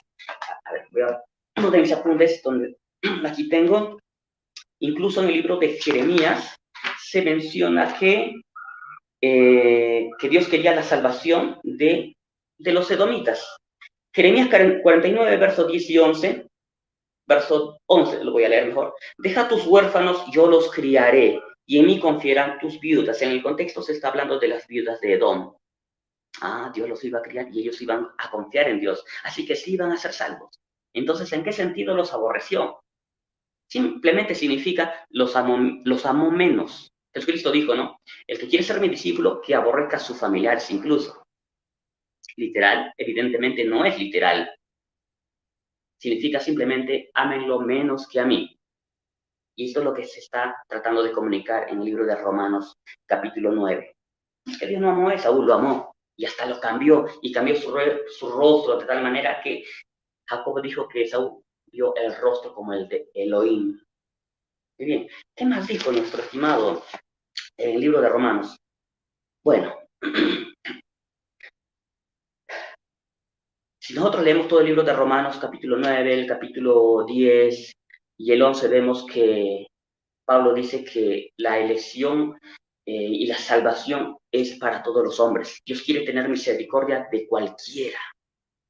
¿Qué significa eso? Del que Dios tiene misericordia del que quiere tenerla. Algo así más o menos dice el libro de Romanos 9. Pero claro, es que en el contexto está hablándose del pueblo de Israel que quería la salvación. ¿Pero cómo? Por las obras. Ellos querían la salvación de esa manera, corrían tras ella. Pero Pablo les dice, no es así. No es porque ustedes quieren así de esa manera, por las obras de la ley, sino por gracia, por medio de la fe. Eso es lo que le está diciendo el apóstol Pablo a los romanos. Entonces, creo que si se tiene en cuenta eso, simplemente no hay forma de fundamentar la doctrina de la elección incondicional. Bien, el llamamiento que Dios hace, según Tesalonicenses 2:14, dice que es a lo cual os llamó mediante nuestro evangelio para alcanzar la gloria de nuestro Señor Jesucristo. Es de esa manera como Dios llama. No habla de otro llamamiento, Romanos 9. Que lo siento, mi estimado. Bueno, no sé qué más dijo, me olvidé, no he podido anotar todos los puntos que le he estado señalando, pero Romanos 11, verso 32 dice, porque a todos encerró Dios en desobediencia para tener misericordia de todo. Dios tiene misericordia de todo aquel que se cree. Gracias. Ok, bueno, han acabado los 12 minutos de contraargumentación de Dani. Ahora vamos a pasar a los 12 minutos de contraargumentación de Claudio René. Me dice si estás listo ya. Mientras tanto, saludamos a todas las personas que están con nosotros. Sigan compartiendo el botón de me gusta. Esto está muy bueno. Así que vamos a ver lo que nos va a poner nuestro querido Claudio. ¿Estás listo ya? ¿Me escucho? Te escucho fuerte y claro. Perfecto. Avísame. Estamos en 3, 2, 1. Ya. En el pensamiento bíblico, la relación entre la obra y aquel que la ejecuta es equivalente a la relación entre el fruto y el árbol del cual procede. Nos dice el Señor en Mateo 7, 16, 18 lo siguiente. Por sus frutos los conoceréis. ¿Acaso se recogen uvas de los espinos o higos de los abrojos? Así, todo buen árbol da buenos frutos, pero el árbol malo da frutos malos. No puede el buen árbol dar malos frutos, ni el árbol malo dar frutos buenos. La misma lógica nos es enseñada en la parábola del sembrador, Mateo 13, del 1 al 9, en donde la semilla que dio fruto es aquella que cayó en terreno bueno, idea similar a la de Hebreos 6, 7 al 8, en donde se nos dice nuevamente que la tierra que recibe la lluvia y es buena, produce hierba provechosa, mientras que la que recibiendo lluvia produce espinos y abrojos es una tierra maldecida. El punto central es el siguiente: el carácter ético de una obra tiene como antecedente el carácter ontoético de quien la ejecuta. En términos sencillos, las obras de una buena persona serán buenas porque la persona es buena, mientras que las obras de una mala persona serán malas porque la persona es mala. Ante la pregunta de si una persona es pecadora porque peca o peca porque es pecadora, la respuesta bíblica es que peca porque es pecadora. En otras palabras, ante el parámetro ético de Dios, las voliciones de una persona pecadora siempre serán pecado. Su voluntad, entonces, es antecedida por el contexto ontoético en que se encuentra y, ergo, obrará necesariamente en armonía con este contexto. Teniendo entonces esto en mente, podemos concluir que nada bueno puede proceder de quien es ontoéticamente malo, y esto según lo que la misma escritura nos enseña. Pablo nos llega a decir de forma explícita que los designios de la carne son enemistad contra Dios, porque no se sujetan a la ley de Dios ni tampoco pueden, en Romanos 8:7. Y el hombre sin Dios es absolutamente esclavo de la carne y sus deseos, esto es, lo que su voluntad ejecuta está totalmente encadenada al principio de pecado que hay en el hombre, como nos enseña Efesios 2 del 1 al 3. En otras palabras, según la lógica bíblica, no existe tal cosa como una voluntad éticamente neutra. La voluntad es buena o mala según el principio ontoético que la mueva. Asimismo, y siguiendo la lógica que nos muestra la Escritura, no existe tal cosa como una voluntad absolutamente autónoma. La voluntad, como diría Jonathan Edwards, siempre obra en conformidad con el deseo más fuerte del momento, deseo que estará éticamente determinado por el contexto ontoético desde donde emane. En otras palabras, el hombre caído peca porque es pecador y no puede no pecar porque su constitución ontoética es mala y, por lo tanto, el fruto que emane de este individuo ontoéticamente malo será malo. Podemos hacernos una idea de esto si pensamos en Dios mismo. ¿Es el obrar de Dios bueno porque Dios es bueno o Dios es bueno porque su obrar es bueno? Evidentemente, la respuesta es lo primero, es decir, la calidad de las obras de Dios está determinada por su carácter, por el carácter ontoético del Señor. Dios es esencialmente bueno y, entonces, por necesidad, su obrar será bueno, y no puede ser de otra manera. Asimismo, puesto que Dios es esencialmente bueno, Él no puede, entonces, hacer el mal ni desearlo. Esto, lejos de ser una contradicción a su omnipotencia o un límite a su libertad, es una de las perfecciones maravillosas de su ser. Esta misma perfección la comparten y compartirán de manera relativa, esto es, en relación a Dios, los ángeles elegidos y los santos en gloria. Además, este principio se mantiene incluso dentro de aquellos que son salvos y siguen en este mundo, puesto que en ellos ahora hay dos principios operando, la carne y el espíritu, según Gálatas 5, 16 al 17. Y la calidad ética de las obras del creyente emanará del principio que en el momento de la ejecución de la obra tenga mayor fuerza. Sin embargo, lo anteriormente descrito es totalmente contrario al pensamiento de mi oponente, Dani Totocayo. Por razones providenciales, tuve en su momento un debate escrito con él, debate que pueden revisar en mi blog personal. En este, debatimos el tema de la depravación total, lo que me permitió analizar la antropología, la soteriología y hasta la teología de mi oponente. En la antropología de Dani, si bien la voluntad puede existir en un contexto pecaminoso, esta, por alguna extraña razón que no se remite a un cambio ontoético ejecutado por parte de Dios, puede obrar con independencia de ese contexto, es decir, un árbol malo puede dar buen fruto. Estas son sus palabras. Cito: los seres humanos no pueden ir a Cristo, y no por falta de capacidad, sino porque no quieren hacerlo. Aman tanto el pecado que no quieren ir a Cristo porque les parece que Dios les hará infelices con muchas prohibiciones. Y en otro lugar dice, cito: a ninguno Dios le da la capacidad para que crean el Evangelio. Lo que hace es llevar a los hombres a los pies de Cristo por medio de su persuasión, para que éstos, con la capacidad que ya tienen, crean y rindan sus corazones orgullosos y llenos de pecado al señorío de Cristo. Cierro cita. En otras palabras, la voluntad del hombre, según Dani, necesariamente siempre debe estar en un estado de neutralidad cada vez que el hombre actúa. Esta voluntad mantiene la capacidad de hacer el bien con cierta relativa independencia del contexto en que existe. Si la voluntad obra en razón del contexto, entonces la prioridad la tiene el contexto, no la voluntad, y Dani debería pasarse para mi bando. Pero si la voluntad mantiene cierta independencia y obra en virtud de esta, la pregunta es, ¿bajo qué principio lo hace o la elección es impulsada arbitrariamente? Una voluntad absolutamente autónoma incluso del sujeto en que tiene su ser es, en realidad, un círculo cuadrado. No existe. Dice Dani con respecto al Dios que quiere salvar a este hombre. Dios da la fe y el arrepentimiento cuando se predica la palabra de Dios.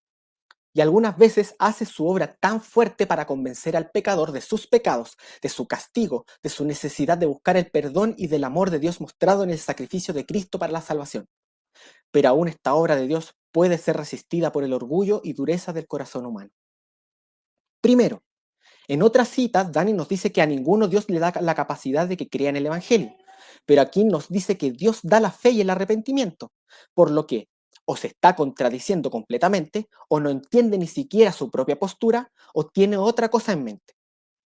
Suponiendo lo último, quizás se refiere a que Dios creó al hombre con ciertas potencias espirituales, y es en ese sentido que Dios da la fe y el arrepentimiento. Siendo esto así, en su posición esto es engañoso, porque cuando la Biblia enseña que Dios nos bendice con fe y arrepentimiento, siempre se refiere al acto concreto, no meramente a la potencia, como claramente Filipenses 2:13 nos enseña. Segundo, la obra del Dios de Dani, sin importar cuán fuerte sea esta obra, se reduce única y exclusivamente a lo pedagógico. Dios persuade, Dios muestra a Cristo, Dios incluso ilumina al hombre con su Espíritu Santo, pero en ningún momento Dios ejerce un cambio ontoético en el hombre, mucho menos tiene control alguno de su voluntad. En conclusión, no importa cuán fuerte Dios haga la obra, el hombre en última instancia puede decirle que no. Y esto es obvio, pues la voluntad del hombre de Dani es, en términos finales, indeterminada. Esto último repercute totalmente en quién Dios es. Por ejemplo, la Biblia nos dice una y otra vez que nadie puede resistirse a la voluntad de Dios. Daniel 4:35, Romanos 9:19. Pero el hombre de Dani sí puede hacerlo. Claro, Dani puede apelar a Hechos 7:51, pero si lo hace, evidentemente no sabe la diferencia entre ética y metafísica. También, la Biblia nos enseña que Dios es omnisapiente, es decir, conoce los mejores medios para lograr sus fines, como dice el versículo 23:13 de Job. Pero si Él determina una cosa, ¿quién lo hará cambiar? Su alma deseó e hizo. Y también en 12:13 nos enseña que con Dios está la sabiduría y el poder, suyo es el consejo y la inteligencia, de manera que es imposible que fracasen sus propósitos. Pero aún con todo y el mejor esfuerzo que pueda hacer para lograr salvar al hombre de Dani, este le puede decir que no, demostrando así que sus planes pueden fracasar. Por supuesto, Dani puede decir que la responsabilidad ética de rechazar a Dios recae en el hombre, y tiene razón. Pero el punto aquí es que si Dios es omnisapiente, la voluntad del hombre 3 no minutos. debería ser obstáculo para salvarle y no fracasar en el intento. Asimismo, la existencia de un ente indeterminado como lo es la voluntad del hombre de Dani hace imposible la certeza del conocimiento. Si hay un ente indeterminado, por necesidad siempre habrá una posibilidad potencial, por más mínima que sea, de que ese ente tome un curso de acción distinto del pronosticado. ¿Qué pasa entonces con la omnisciencia de Dios? Saber algo no es equivalente a causarlo o determinarlo, y pronosticar que la voluntad indeterminada va a tomar cierto curso de acción no implica que, entonces, ese pronóstico sea absolutamente cierto, sino que la indeterminación misma de la voluntad impide la eliminación total de la incertidumbre y, en consecuencia, la imposibilidad de la omnisciencia. En conclusión, si el hombre de Dani existe, entonces el Dios de Dani no puede ser omnipotente, omnisapiente y omnisciente. Pero ¿qué problema tan grande tiene mi oponente? Ahora, mi oponente dice que la fe es la condición de la elección. Ante esto pregunto, ¿es la fe en Cristo algo éticamente bueno o malo? Ni siquiera estoy forzando la idea de que la fe sea una obra, cosa que yo sostengo sin problemas, sino que cuestiono la posibilidad de la existencia de fe en Cristo a la luz de su antropología. Si la fe en Cristo es algo bueno, entonces debe surgir de un antecedente bueno en el hombre de Dani. Ese antecedente no procede del obrar de Dios, pues Dios no hace cambios ontoéticos en el hombre de mi oponente. Tampoco puede proceder de la voluntad, porque ésta siempre está en un estado neutral según su antropología. Entonces, ¿de dónde procede? ¿De qué principio ontoético en el hombre de mi oponente emana la fe en Cristo? La verdad es que, dado el desastre de antropología, soteriología y teología que mi oponente sostiene y defiende, los problemas que menciono aquí son solo unos pocos, pero estos pocos son prácticamente imposibles de resolver a la luz de sus presuposiciones. Muchas gracias por escuchar hasta aquí. Todavía te quedan 2 minutos. ¿Puedo decir algo más? Claro que sí. Esto lo escribí. Fíjate que apagué mi cámara, que no los puedo escuchar. Ok, está bien, no te preocupes. Ya, no importa.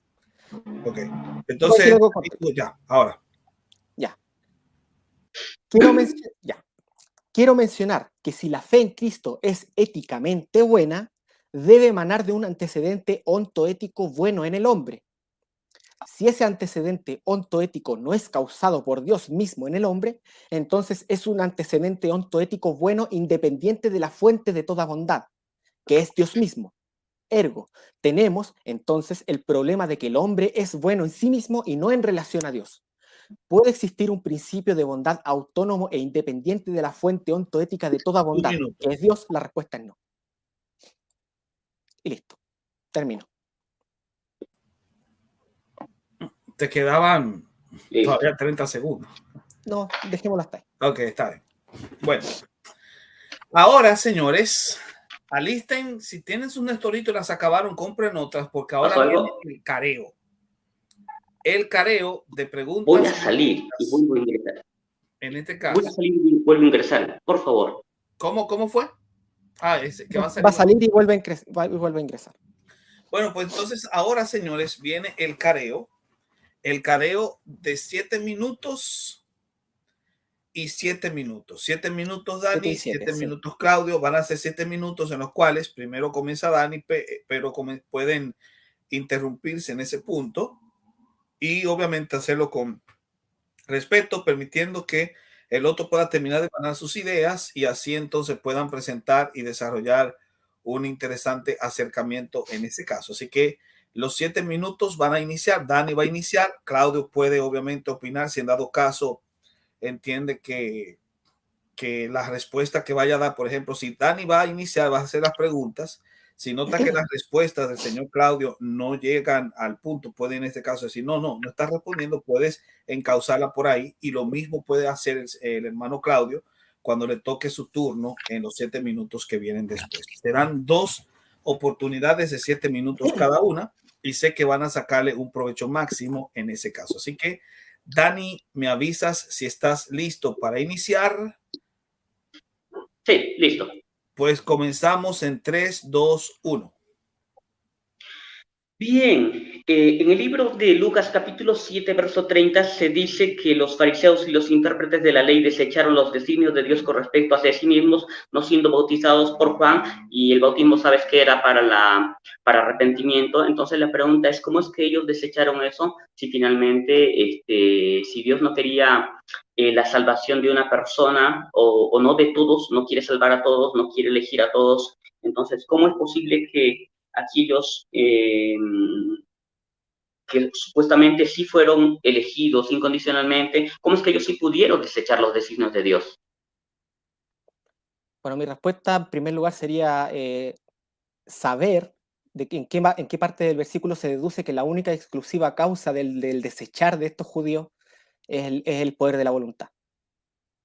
Porque puede existir un poder de la voluntad, por supuesto, ellos lo desecharon porque lo hicieron, porque quisieron hacerlo, pero de ahí a concluir que esa es la única, sola y exclusiva causa de ese desechar, es yo creo que leer más de lo que el versículo aguanta. Yo puedo decir que en última instancia, de acuerdo a mi posición, Dios es la causa última del desechar de estas personas. No te escucho bien. ¿Puedes subir tu volumen, por favor? Es problema mío. No sé cómo subir el volumen acá, pero ¿me escuchas? ¿Me escuchas? He detenido para que se pongan de acuerdo con el... Sí te escucho, pero es bajito lo que te escucho, a pesar de que he subido mi volumen. Ya, bueno, Espérate, no te he entendido bien, pero el asunto ¿me es que escuchas aquí... bien? ¿Me escuchas bien? ¿Me escuchas bien? Ujú. ¿Me escuchas? Sí, dime una cosa aquí. ¿Me escuchan bien o no? Yo sí te escucho bien. Yo escucho a ambos bien. A ambos los escucho bien. La Yo audiencia también. me dice que escucha muy bien a ¿Ya? ambos. Yo te escucho Pero bien es a ti, te importante que escucho se bien a mí. escuchen ustedes dos bien entre Sí. ustedes. Exactamente. Muy importante. Así que confirmen bien si se escucha. Habla un poco, Claudio. Yo escucho Sí. a ambos bien, sin problema. Ahora, ¿tú lo escuchas, Dani? Sí, sí le estoy escuchando, un poquito bajito. Voy a apagar mi cámara para que no tenga estos problemas. De repente es problema también de la cámara ahora. Ok, Perfecto. apaga la cámara y confirma, Claudio. Habla un poco. Hola, Habla. hola, aquí estoy. ¿Me escucho? ¿Me escuchas, Sí, Dani, ¿lo Dani? escuchas bien? lo escucho mejor. ¿Me Ok, escuchas pues mejor? está bien, pues Perfecto. dale. Entonces, eh, si quieres escuchar de nuevo la respuesta de Claudio, puedo resetear otra vez. Sí, por favor. No le he escuchado, no le he entendido. Ok, pues entonces reformula la pregunta, Claudio da la respuesta y comenzamos 3, 2, 1. Bien, aquí en Lucas 7:30 se dice que los fariseos y los intérpretes de la ley desecharon los designios de Dios. Se supone que el contexto está hablando de un designio de salvación, de un propósito de salvación, porque se habla del bautismo de Juan, que era para arrepentimiento. Entonces, si alguien desecha eso, cómo puede decir que la elección es incondicional? ¿No tendrían ellos que más bien aceptar el designio de Dios? Bueno, en primer lugar, ¿me escuchas bien? Sí, sí, te puede tratar de Ya. escuchar. En primer Sí, lugar, yo afirmo que me tendrías que deducir del pasaje. ¿Cómo puedo entender yo a partir de ahí que la única y sola y exclusiva causa de ese desechar es el poder de la voluntad de los fariseos? O sea, yo puedo afirmar que los fariseos, claro, desecharon los designios de Dios, que en este caso sería el mandamiento de bautizarse por el bautismo de Juan. Pero ya. a la vez yo puedo afirmar que ese desechar tiene como causa última la voluntad misma de Dios. Y no me estaría contradiciendo en ningún sentido porque el pasaje en sí no excluye que puedan existir otras causas para este desechar. Pero, o sea, ¿en qué forma responde? No veo en qué forma responde, me parece muy ambigua tu respuesta. Respondo porque tu pregunta presupone que existe una sola y exclusiva causa de tal desechar, y esa causa es la sola voluntad de los fariseos. Y en ese sentido, tú implicas que eso excluye que Dios tenga algo que ver con eso. Yo afirmo que no. Dios tiene que ver con el hecho de que los fariseos desecharon los Ya, designios de Dios. ok. Si Dios quiso que ellos desecharan, que Dios estaba ahí, el plan de Dios, entonces, en qué forma puede ser que los designios de Dios respecto de ellos mismos sean rechazados? O sea, ¿cómo? Si es el designio de Dios, más bien, para que ellos sean bautizados. Ya, Eran los designios de ellos. ya. Del designio de Dios se refiere al mandamiento, no se refiere al decreto, se refiere al mandamiento de ser bautizado. Lo que dice el versículo es que básicamente los fariseos pecaron, pecaron al no someterse al bautismo de Juan. Entonces, en ese No, el sentido, texto dice designio. La palabra designio en griego es propósito. Acá no lleva la palabra griega entole. Pero aún asumiendo que implicara que se refiere a los mandamientos, la pregunta es, ¿por qué ellos rechazaron aquellos que era para ellos? Porque el texto está diciendo que era respecto de sí mismos. Esta frase no tiene nada que ver con solamente un mandamiento, sino con un designio para que ellos alcancen la salvación que era por medio del bautismo, que era para... considero que tu pregunta estrecha mucho el sentido de la palabra propósito, le da un sentido exclusivo que no se extrae del contexto. En contexto, básicamente, los fariseos rechazaron bautizarse con el bautismo de Juan. Eso es todo el contexto. Entonces, Sí, claro, nadie está negando que el contexto habla... el designio de Sí, Dios es ese. Bautícense no, por el eso es lo que bautismo de tienen que Juan. Ese demostrar, es el que el mandamiento. designio de Dios era Es el, justamente que ellos es rechazaron. el, Pero acá lo que se dice es que el designio de Dios era lo que ellos rechazaron. ¿Y cuál era el designio de Dios respecto de sí mismos? Era el bautismo, que que era era para bautizarse. arrepentimiento. O sea, obedecer el mandamiento a bautizarse. Claro, Ese era el ese era el designio. En designio. otras palabras, designio en el contexto es mandamiento, no es decreto. Ok, pongámoslo como mandamiento. O sea, el mandamiento de Dios respecto de ellos mismos era que fueran bautizados por el apóstol, por Juan el Bautista. Entonces, eso es lo que ellos estaban rechazando. Si Dios está queriendo que ellos cumplan ese mandamiento, que era para arrepentimiento, que implica algo soteriológico, ¿cómo es que ellos lo rechazan? Para aclarar tu pregunta, tú lo que quieres saber es por qué Dios ordena una cosa si después decreta otra. ¿Esa es la inconsistencia que tú ves? Él quiere que obedezcan, pero después decreta que no obedezcan. ¿Eso es lo que tú quieres saber? No, lo que yo quiero demostrar con esto es que Dios ha querido la salvación de estas personas, fariseos 3 y los minutos. intérpretes de la ley, y sin embargo ellos, Ya. eso que Dios ha querido para ellos, que era un designio, ellos simplemente lo rechazaron.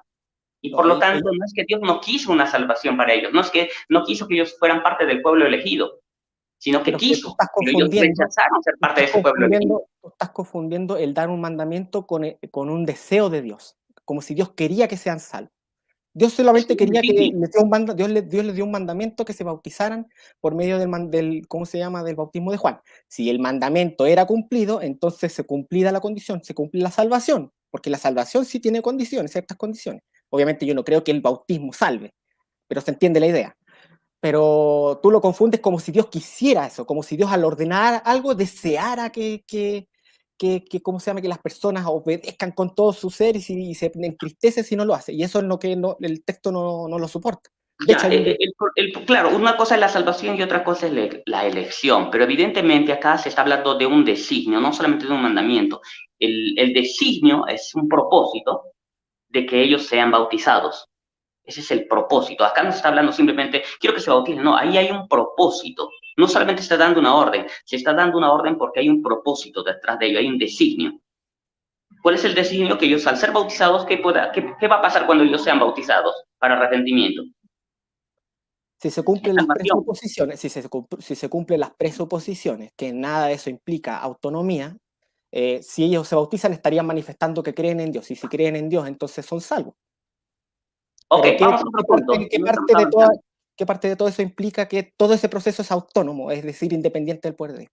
No me queda Ya, claro. en el libro de Isaías, capítulo 5, del verso 2 al verso 7, se dice que Dios quería que el pueblo de Israel fuera salvado, que se convirtiera, y sin embargo el pueblo de Israel no se convirtió. Y dice que Dios hizo todo para que ellos dieran fruto, no dieran fruto. Ese todo, ¿qué es? ¿Dios hizo todo externamente para que ellos se convirtieran o no?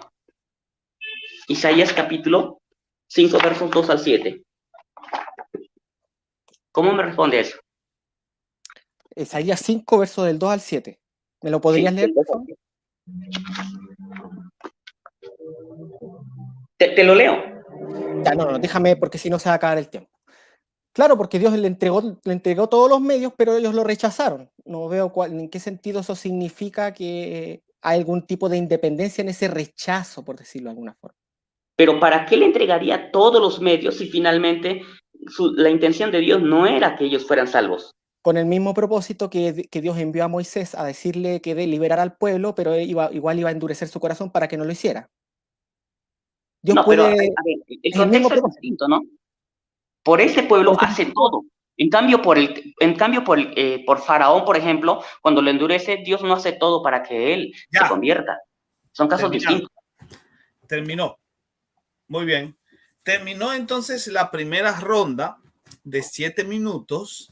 Ahora vamos con la segunda ronda de 7 minutos, esta vez a cargo de Claudio René. Si entienden que hay alguna interrogante que necesitan explorar todavía, que se haya quedado pendiente de aquella, si desean lo pueden hacer en esta segunda ronda. Si en dado caso no, pueden partir en base a los argumentos o las inquietudes que tenga Claudio René. Así que me avisas, Claudio, si estás listo. Dale. Nestoritos preparados y 3, 2, 1. Comenzamos. Ya, Dani, primero, ¿tú podrías mostrarme algún pasaje en las Escrituras en donde se nos enseñe explícitamente o por necesaria consecuencia que lo que Dios concede al hombre es exclusivamente la potencia humana de creer y no el acto de creer en Cristo? Y que esa mera potencia es precisamente el don de Dios. A ver, ¿me estás diciendo que Dios concede la potencia? No, yo en ningún momento he dicho que Dios concede la potencia. Dios simplemente concede la fe. La pregunta es cómo lo hacen. Ya, me voy a aclarar el punto. Con Claro, potencia me refiero a, Dios te concede la fe. a la capacidad del alma de creer, de como No, el hombre cree, tiene la capacidad de creer. El acto es el ejercicio de esa capacidad. claro. Ya. Según tu posición, si la entiendo bien, Dios no concede el ejercicio de esa capacidad. Es decir, Dios no concede el creer en Cristo. No, yo nunca he dicho eso. Dios no te Entonces, concede capacidad. Lo que Dios te concede son los medios y la influencia divina para que tomes la decisión de creer. O sea, ¿cuáles por son los eso, medios? La palabra. básicamente estás diciendo lo mismo que yo dije, que Dios no concede la capacidad de creer en Cristo. O sea, Dios no concede el acto de creer en Cristo. No, Dios no te Eso es lo que concede en estoy sí el acto. El acto es de uno. Por eso la Biblia dice ya, que el mandamiento es que creáis. El mandamiento es que ya. uno se Por arrepienta. eso, por Dios eso, no es el que se tú puedes arrepiente por uno, mostrarme, es ya, pero uno el que se déjame, arrepiente. ya. Sí, yo no lo niego. Tú puedes mostrarme un versículo en donde lo que tú dices se pueda deducir de forma explícita o por necesaria consecuencia. Pero por supuesto, la misma palabra arrepentimiento que viene del griego metanoeo significa cambiar de mente. ¿Quién es el que tiene que cambiar? Esa es la misma palabra, significa cambiar, Ya, arrepentirse. de qué Es forma la uno el que tiene definición, la orden de ya, y hacer, de otra cumplir pregunta, con ese mandamiento, que es de qué, cambiar. ya, Entonces, como uno es el que cambia, no estoy diciendo que Dios no cambie, estoy diciendo que el texto dice, o por lo menos la palabra significa cambio. te entiendo. ¿De qué manera la definición de la palabra metanoia y cómo se ocupa en los contextos bíblicos implica que ese cambio sucede solo y exclusivamente por el ejercicio de la voluntad del hombre? Es que yo nunca dije eso. Yo nunca he dicho que solamente por la voluntad del hombre. Yo creo en la influencia del Espíritu Santo. Eso es lo que te he dicho hace un momento. Que el Espíritu A eso Santo me influye refiero, en una persona, hace su obra para que pero una el Espíritu persona Santo, tome la decisión de creer y de arrepentirse. pero la obra del Espíritu Santo, según tu posición, se reduce meramente a lo que es pedagógico, a la persuasión. No toca la voluntad, no toca la esencia del hombre. No, A eso me a ver, refiero. es que En otras tú palabras, me el estás limitando la arrepentimiento palabra procede persuasión a exclusivamente meras de la voluntad. palabras. ¿Qué entiendes por persuasión? Porque o sea, Dios, ¿cómo es que atrae? Cuando la Biblia habla de que Dios trae a una persona hacia Cristo, ¿cómo lo trae el Padre? Lo trae por medio de la cruz. A todos atraeré a mí mismo, dijo el Señor Jesús. Entonces, ¿por medio de qué lo hace? Por medio del Evangelio. El propio En el Evangelio ya tiene Evangelio. su ¿Qué es poder. Por eso la Biblia dice que el Evangelio Evangelio? es Son poder de Dios. palabras. El Evangelio son palabras con respecto a la obra de Poder Cristo, de Dios. No solamente son meras palabras, son poder de Dios. por supuesto, pero en estricto rigor, ese poder de Dios se expresa en palabras. En las palabras es lo que Cristo hizo por el hombre. Tú Claro, dices que el es hombre... un poder de Dios, no son meras palabras que... No, son palabras No que dije van meras con poder palabras. de Dios. Según tu posición, Dios no controla la voluntad del hombre ni le ejecuta un cambio ético en su esencia. Por No, lo yo tanto, creo que sí hay... A ver, es que tenemos que ver los casos. Cada caso es distinto, ¿no? Hay casos donde Dios podría hacer una obra mayor, Dios podría de pronto, por ejemplo, como en el caso del apóstol Pablo, se le aparece el Señor Jesús, se le revela y él se convierte ahí. Pero antes de ello, él no se convertía a pesar de que el Espíritu Santo estaba obrando en él. pero esa Entonces, obra el mayor, asunto es ver los contextos, cada caso. pero esa obra mayor no toca la esencia ni la voluntad del hombre. No, en el caso del apóstol Pablo, sí tocó su voluntad. Entonces, Pero ¿cómo lo hizo? La pregunta es cómo lo hizo. a la luz de esa Por una experiencia mayor, por una revelación mayor, a diferencia de las otras, que también Dios la hizo, pero de un grado menor, podríamos decirlo. Déjame continuar con mi pregunta. Entonces, a la luz de eso, a la luz de que independiente de cómo es la obra de Dios, si es intensa o menor, o si hay iluminación o todo, lo concreto es que en tu posición Dios no toca ni la voluntad ni la esencia del hombre. ¿Esto es correcto? Dios no toca de ninguna manera directamente, o sea, no te obliga, porque si no, no sería un mandamiento. Ya, no Si estoy no, el hablando mandamiento estaría de pero sobra. ya, en otras palabras, no toca, ¿cierto? No lo toca. Ya. Lo que hace es persuadir con su amor, con ya. su gracia, con su Entonces, misericordia, con la... tú podrías mostrarme entonces en la Biblia algún pasaje desde donde se deduzca explícitamente o de manera necesaria eso que tú dices, que el hombre cuando cree de forma autónoma sin que Dios toque su voluntad ni su esencia. Claro, ¿por qué? Porque no, es que yo nunca, a ver, lo que la Biblia dice es que la fe y el arrepentimiento son órdenes, son mandamientos, ¿ok? Ahora, que Dios toque de alguna manera, lo que yo sí creo es que Dios puede abrir el corazón de una persona para que esté atenta, puede convencer de pecado, de justicia, de juicio. No podemos hablar más allá de lo que está escrito, esas cosas puedo decir, pero ya después decir que hay un toque de la voluntad del ser humano, eso es algo que la Biblia no dice, más bien a ti te tocaría probar eso. Ya, entonces no tienes un pasaje que pruebe de manera explícita o implícita que la sola y exclusiva causa es el poder de la voluntad del hombre y no que Dios No, toque es su que yo jamás he voluntad. dicho eso. Yo jamás he dicho eso. Te ruego que no caricaturices lo que estoy diciendo. Creo que el ser humano tiene que tomar en última instancia la decisión, pero necesita la influencia del Espíritu Santo. Cuando tú dices Siempre es el que tiene que ser, pero con la influencia de Dios. Ya, cuando tú dices que la influencia de Dios no toca la esencia y la voluntad del hombre, no estoy caricaturizando, estoy usando tu misma posición. Eso es lo que tú enseñas. De otra manera, caricaturizado. Lo que has caricaturizado es en el otro punto final. Pero el punto es que en Isaías capítulo 5 sí se dice que Dios obró en ellos. Hizo todos los medios para que se convirtieran, para que dieran buen fruto. No lo hicieron. De ahí se deduce fácilmente que la voluntad del ser humano finalmente toma la decisión de aceptar o no aceptar, de decidir hacer el bien o no. El punto no es si la voluntad del ser humano toma la decisión o no. El punto es si esa decisión es absolutamente libre del poder de Dios o no. Ese es el punto. Ya. Otra pregunta, para terminar. Me queda poco tiempo. Concluyó. Sí. Ya. Ok.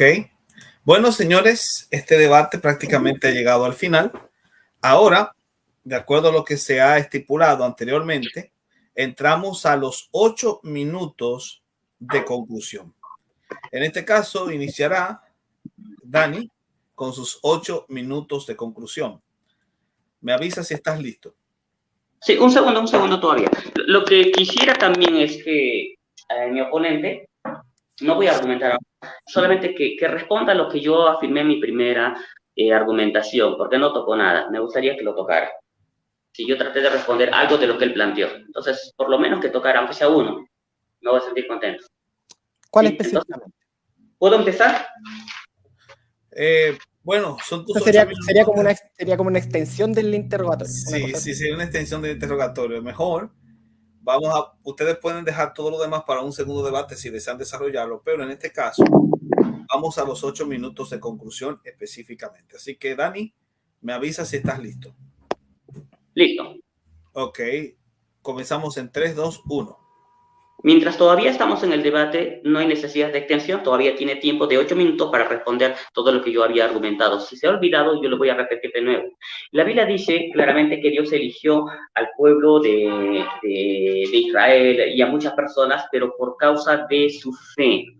Y eso se dice en el libro de Efesios capítulo 1, versos 4 y 5. La elección es en Cristo, no hay otra forma. Ahora bien, ¿por qué creo que la elección es condicional? El tema no es la depravación total. ¿Por qué la elección es condicional? Primera razón, porque en el día de la expiación en Israel era para cada israelita, como se dice en Levítico 16, versos 30 y 34. No respondió ni uno de sus puntos. ¿Por qué Dios quiso que todo Israel sacrificara o mandara, por lo menos presentara sacrificio? Si no quería la salvación de ellos, solamente de un grupo selecto de elegidos. Tienes que responder eso, no. Segunda razón, ¿por qué nuestro Señor Jesús nos enseñó por medio de una parábola de que los que participan de las bodas son quienes hacen caso de la invitación, a quienes se les llama dignos, por lo que se les dijo, muchos son llamados y pocos los escogidos? Se supone que los llamados son mayores y pocos los escogidos, es un número menor. La pregunta es, ¿por qué? ¿Para qué Dios llama si finalmente no quiere convertirlos? El punto no es acá que Dios quiere llamar a todos, no, la pregunta es por qué llama si finalmente no los quiere convertir, si finalmente no quiere que ellos se conviertan. ¿Cuál es el fin? Aquí no, el punto no es, es que ellos no quisieron convertirse. El punto no es por qué a ellos, a los que no quisieron convertirse, les llama, les invita. Ese es el punto que tienes que responder. Muy bien. Otra razón que quiero que responda también es, bueno, en el libro de Lucas 7:30 se dice que son los designios, en griego es propósito, de Dios respecto de sí mismos, no siendo bautizados por Juan. Aquí el punto no es que Dios había decidido que ellos desecharan, como había dicho. No, el texto no dice que Dios había decidido que ellos desecharan, sino que más bien estos hombres, los fariseos y los intérpretes de la ley, desecharon aquellos designios de Dios respecto de sí mismos. ¿Cuál era ese designio de Dios respecto de sí mismos? Que ellos fueran salvos. ¿Por qué? Porque el bautismo de Juan era para arrepentimiento. Entonces el contexto es soteriológico. Él no puede responder a este punto, simplemente dice cualquier cosa sin responder apropiadamente. Mi cuarta razón, ¿por qué los judíos se les debía anunciar primero el evangelio si finalmente Dios no quería su salvación? Porque el apóstol Pablo dice, Hechos 13:46, entonces Pablo y Bernabé, hablando de nuevo, dijeron a vosotros a la verdad, era necesario que Dios hablase primero la palabra de Dios, mas puesto que la desecháis y no os juzgáis dignos de la vida eterna, y aquí nos juzgamos a los gentiles. ¿Para qué a estas personas? Finalmente, Dios no quiso salvarlas, sino quiso que fueran parte de su pueblo elegido. No responde esto. Ahora bien, otra razón, ¿por qué el apóstol Pedro en su segunda epístola afirma que nuestra elección la debemos hacer firme? Y dice que haciendo ciertas virtudes. ¿Cómo responde a eso? Se supone que la elección es incondicional, no tiene condiciones, pero hay que hacerla firme, dice. Y si no la haces firme, entonces ya no es firme. Y si no es firme, ya no eres elegido. Simple lógica. No puede responder esto mi oponente. Ahora bien, también otra razón, ¿por qué la elección que Dios da es en Cristo? Siempre que se usa la frase en Cristo o en Él, implica unión. Y nadie está unido a Cristo si no es por la fe. Entonces, si la elección es condicional, ¿cómo es que una persona es elegida en Cristo? Si yo digo estoy en el estanque, en la roca, en la vid, siempre implica una unión. Así que si una persona es elegida en Cristo, significa que ha sido elegida en unión con Cristo. Por lo tanto, tiene que ser condicional porque nadie es elegido o nadie está en unión si no tiene fe. Así que, ¿cómo responde este punto? No ha respondido para nada. Simplemente se pasó hablando de la depravación total. Yo quería Tres decir la minutos. elección. Entonces, mi estimado, sería bueno que respondieras a este punto. Otra razón que él no tocó es 1 Pedro capítulo 1, desde el verso 1 al verso 2, que la elección es según la presencia de Dios, en santificación. ¿A quién santifica Dios? El Espíritu Santo. A nada. O santifica a alguien. Si santifica a alguien, entonces es condicional. ¿Será que el Espíritu Santo santifica a alguien sin que esta persona le dé lugar al Espíritu Santo? Ya el Espíritu Santo da fruto y sin que uno haga ningún esfuerzo. La Biblia no dice eso. Mi oponente había citado Filipenses capítulo 2, verso 3, donde se dice que Dios es el que produce el querer como el hacer, pero es que eso nosotros lo creemos. Pero antes de que Dios produzca el querer como el hacer, uno es el que tiene que, ¿sabes qué? Esforzarse. Si no has leído y lo quieres negar, te voy a leer lo que dice Efesios capítulo 2. Lo leyó fuera de contexto. Yo solo voy a leer en el contexto. Filipenses capítulo 2, verso 12, un verso antes. Dice, por tanto, amados míos, como siempre habéis obedecido, no como en mi presencia solamente, sino mucho más ahora en mi ausencia, ocupaos en vuestra salvación con temor y temblor, porque Dios es el que en vosotros produce así el querer como el hacer por su buena voluntad. Entonces, Dios hace esa obra, sí, pero tienes que leer el verso 12. Uno tiene que ocuparse, esforzarse en su salvación. ¿Por qué? Porque cuando uno se ocupa en oración, en ayuno, vigilia, etcétera, etcétera, lectura de la palabra, ¿sabes qué? Entonces Dios produce en ti el querer como el hacer. Pero Dios no produce en ti si no oras, si no buscas de Dios y no pides ayuda al Espíritu Santo. Por eso la Escritura dice, conviérteme y me convertiré. David decía, Señor, cambia, renueva un espíritu resto dentro de mí. No lo iba a hacer sin que él no orara. O sea, así que tienes que leer el texto en su contexto, no fuera, por favor. Y bien, también habíamos visto que la palabra prognosis no se usa en 2 Pedro capítulo 1, verso 1, 2, sino que se usa previo conocimiento. Bueno, ¿qué significa? Que en griego sí es prognosis, pero más bien dicho, que no significa una relación de amistad, porque no puede haber amistad si no hay una comunión con el hombre. Así que no veo en qué forma eso pueda ayudarle a nuestro amigo René. Me hubiera gustado que defendiera sus argumentos, sus objeciones que no pudo realmente responder. Lo que yo sí he visto es que en el libro de Romanos, en el libro de Juan 6, en Filipenses, en todos estos textos se dice que Dios concede. ¿Pero qué Dios concede? Dios concede la fe y el arrepentimiento. ¿Pero cómo lo concede? Porque te transforma, porque hace una nueva regeneración como usted cree. No. Dios concede por la predicación de la palabra, porque la Biblia dice, ¿no? Que ¿cómo creerán si no se les predicase el Evangelio? ¿No? Entonces, la fe viene por el oír. La fe viene por el oír y también hay una influencia divina, seguramente. Pero tú dices que hay un cambio de voluntad, tienes que hablar. Tienes que demostrar eso, aunque ese no era el tema, pero tendrías que demostrar. Terminamos. Ahora vamos con los 8 minutos del señor Claudio René González. Dígame si está listo ya. Dale. Ok. Comenzamos a la cuenta de 1, 2 y 3. Mi oponente Dani tiene una mala costumbre. Cuando uno presenta su posición, lo ideal es tratar de hacerlo de la forma más ordenada posible, expresando bien las ideas y no bombardeando con mucho texto, muchos argumentos por todos lados y pidiéndole al oponente que gaste todo su tiempo contestando todos y cada uno de sus argumentos en un tiempo limitado de 8 minutos. Por lo tanto, yo, para aprovechar mejor el tiempo, y ya que anteriormente había adelantado trabajo con él, puesto que ya tuve un debate con él anteriormente, lo que hice fue presentar mi posición de la forma más ordenada posible y en mi tiempo de objeciones me dediqué a hacer lo que Dani no hizo, exponer sistemáticamente lo que él cree. ¿Y qué es lo que él cree? Que Dios se puede esforzar, se puede hacer el mayor esfuerzo posible, el omnipotente, el creador de los cielos y de la tierra, puede levantar todo el mar, el cielo, el cielo, mover las estrellas, tirar los cerros, pero el hombre al final puede decirle que no. ¿Tiene sentido eso a la luz de la Escritura? ¿Tiene sentido? No tiene ningún sentido. ¿Qué nos dice la Escritura? Vámonos a un pasaje específico, que no le gusta a él quizás, que es Romanos 9:19. Dice, después de que Pablo expone el caso de Faraón y termina concluyendo, por lo tanto, Dios de quien quiere tiene misericordia y el que quiere endurecer, endurece, viene el oponente de Pablo, hipotético, y le dice, pero entonces, ¿por qué pues sin culpa? Porque ¿quién ha resistido su voluntad? La objeción del oponente de Pablo es incluso más ortodoxa que la posición de Dani Totocayo, porque el oponente de Pablo entiende que la voluntad de Dios no puede ser resistida. Si Dios quiere que alguien sea salvo, ¿quién puede resistirse a su voluntad? ¿Quién puede resistirse? ¿Quién puede resistirse al omnipotente? ¿Y por qué podemos, qué entendemos por la objeción? Primero, le dice Dios a Moisés, le dice Dios a Faraón, porque para esto te he levantado, para mostrar en ti mi poder y hacer mi nombre glorioso en toda la tierra. Y previamente a eso le había dicho a Moisés, ve y dile a Faraón que libera a mi pueblo, pero yo voy a endurecer su corazón para que no lo haga. En otras palabras, Dios mandó a Moisés para que le diera una orden a Faraón, y Dios mismo, por medio de endurecer el corazón de Faraón, se iba a asegurar de que no obedeciera, y de esa manera, endureciendo a Faraón, Dios enviara las plagas. Ante esta realidad, obviamente el objetor de Pablo pregunta, pero ¿por qué Dios le echa la culpa a Faraón?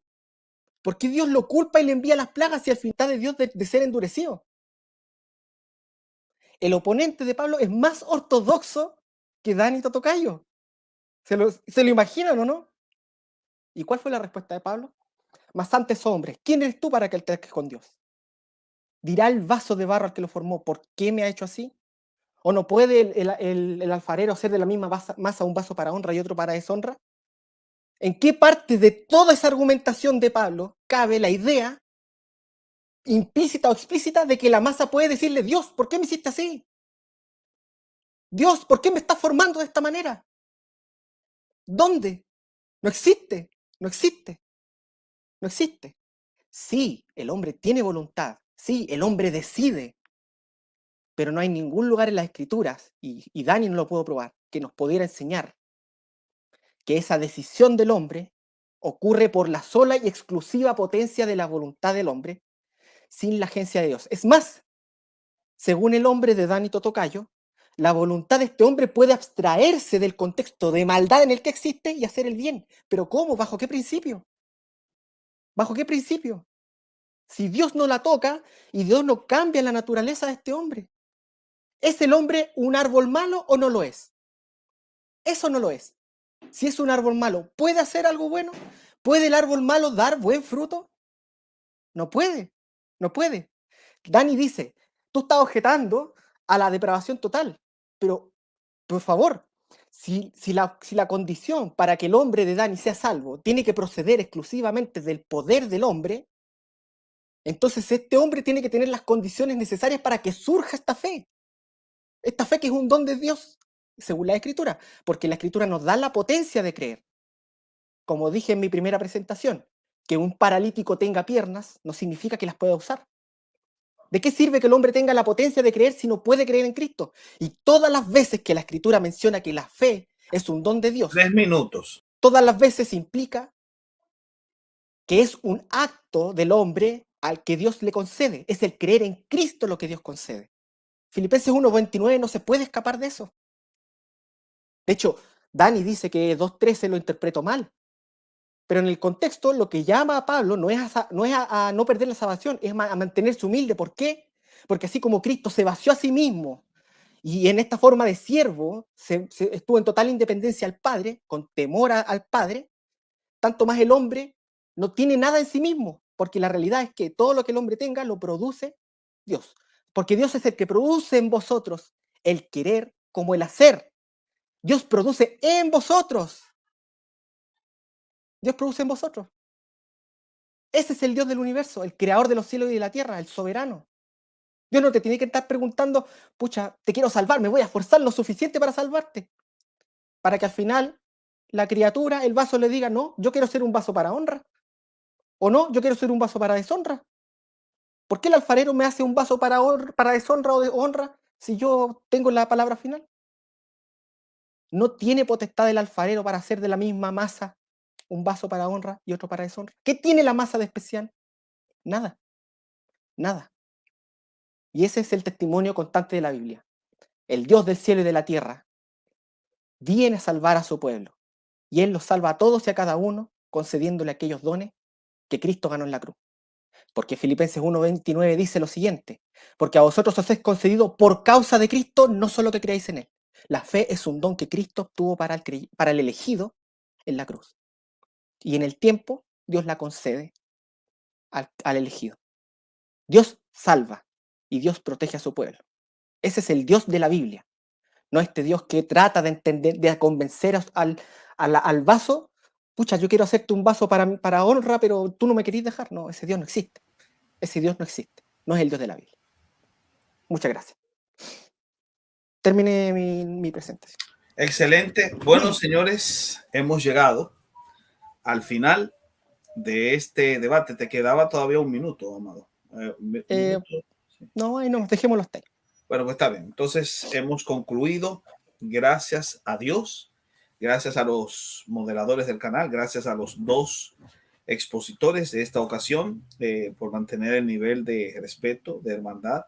A todos los amigos y hermanos que están en el canal a través del chat, gracias también por haberse quedado con nosotros y disfrutado de este interesante debate. Palabras finales que quiera decir Dani antes de concluir a toda la audiencia. Solamente ya para despedirnos nada más. Bueno, estoy contento de este debate. Quizá en otra oportunidad tengamos también otro debate. De pronto ahí sí tengamos más tiempo. Pero bueno, Dios los bendiga a todos. Que cada quien saque sus conclusiones. Ya verá hasta qué punto yo he respondido o ha respondido Claudio. Y bueno, verá qué argumentos tienen más peso, qué argumentos son más claros y sacará su conclusión cada quien. Bueno, pues que Dios lo bendiga mucho. Gracias, Pano Néstor, por apoyarnos con tu canal y también con la moderación. Y Claudio también, que el Señor te bendiga mucho. Y bueno, pues un saludo a todos los que están viendo este debate. Bendiciones, un abrazo. Excelente. Vale. Claudio, palabras para la audiencia finales. Ya, primero que todo agradecer a Dani por haberme presentado esta oportunidad. Debo decir que mi debate con Dani es muy apasionado, pero me gusta debatir con él en realidad. Lo encuentro que es una persona con convicciones fuertes, aunque creo que está equivocado. Pero es alguien con quien se puede debatir de forma entretenida. Te agradezco a ti por el espacio. Estas oportunidades no siempre se dan, porque hay algunos changarritos que son más chiquititos. Mi changarrito es mucho más chiquitito. Pero los invito, mi seudónimo, bueno, lo escribí acá abajo, es Quimera Drummer, me pueden buscar ahí, tanto en mi blog, como en Facebook, como en Instagram, como acá mismo en YouTube. Tengo algunos videos ahí también, algunas cosas que quizás puedan interesarles. Agradezco a la audiencia que escuchó este debate. Por supuesto, ellos pesarán los argumentos, ellos decidirán finalmente para ellos mismos quién tiene más peso en las posiciones. Pero por sobre todo quiero agradecer a Dios por la oportunidad de exponer su palabra. Espero que mi ineptitud en muchas cosas no haya sido obstáculo para glorificarle a Él. Y nada, solo idea gloria. Amén. Entonces ya lo saben. Dani, ¿dónde te podemos ubicar a toda la audiencia que quiera ubicarte? Si quieren buscarme, que vengan a mi casa. No, tengo un canal en YouTube, aunque la verdad es que no publico mucho, pero si quieren buscarme, bueno, estoy en YouTube, ¿no? Danito Tocayo, y bueno, pues estaré contento de que también quiera suscribirse. Vamos a robarle algunos suscriptores aquí a Néstor. No importa. Y dice Claudio, entonces tú no tienes canal de YouTube, pero te puedo ubicar en dónde. No, mira, yo tengo canal de YouTube. Ok, Por eso pueden buscarme por mi seudónimo, es un poco enredado, pero Kimira Drummer es un seudónimo que uso en internet hace muchísimos años. De batería. Sí, yo soy baterista. De hecho, esa es mi carrera universitaria, aunque no la estoy ejerciendo. Pero me pueden buscar por ese seudónimo, me pueden encontrar en Facebook, en Instagram, en YouTube, en X, con ese mismo seudónimo. O con mi nombre completo, Claudio René González Ramírez, también me pueden encontrar. Pueden encontrar mi blog personal, siempre con ese mismo seudónimo. Ahí me van a encontrar y eso. Bienvenidos todos a buscar. Excelente, entonces ya lo saben, pueden asistir al canal de Danito Tocayo, al canal de Quimera Drummer, de nuestro querido hermano Claudio René González. Los esperamos que ustedes puedan también apoyarlos a ellos con una suscripción y con un like al trabajo que hacen. Así que muchas gracias por haber estado aquí. Fue para mí un honor y un placer. Dios te bendiga mucho, Dani, y Dios te bendiga mucho, Claudio. Igualmente. Bendiciones. Okay.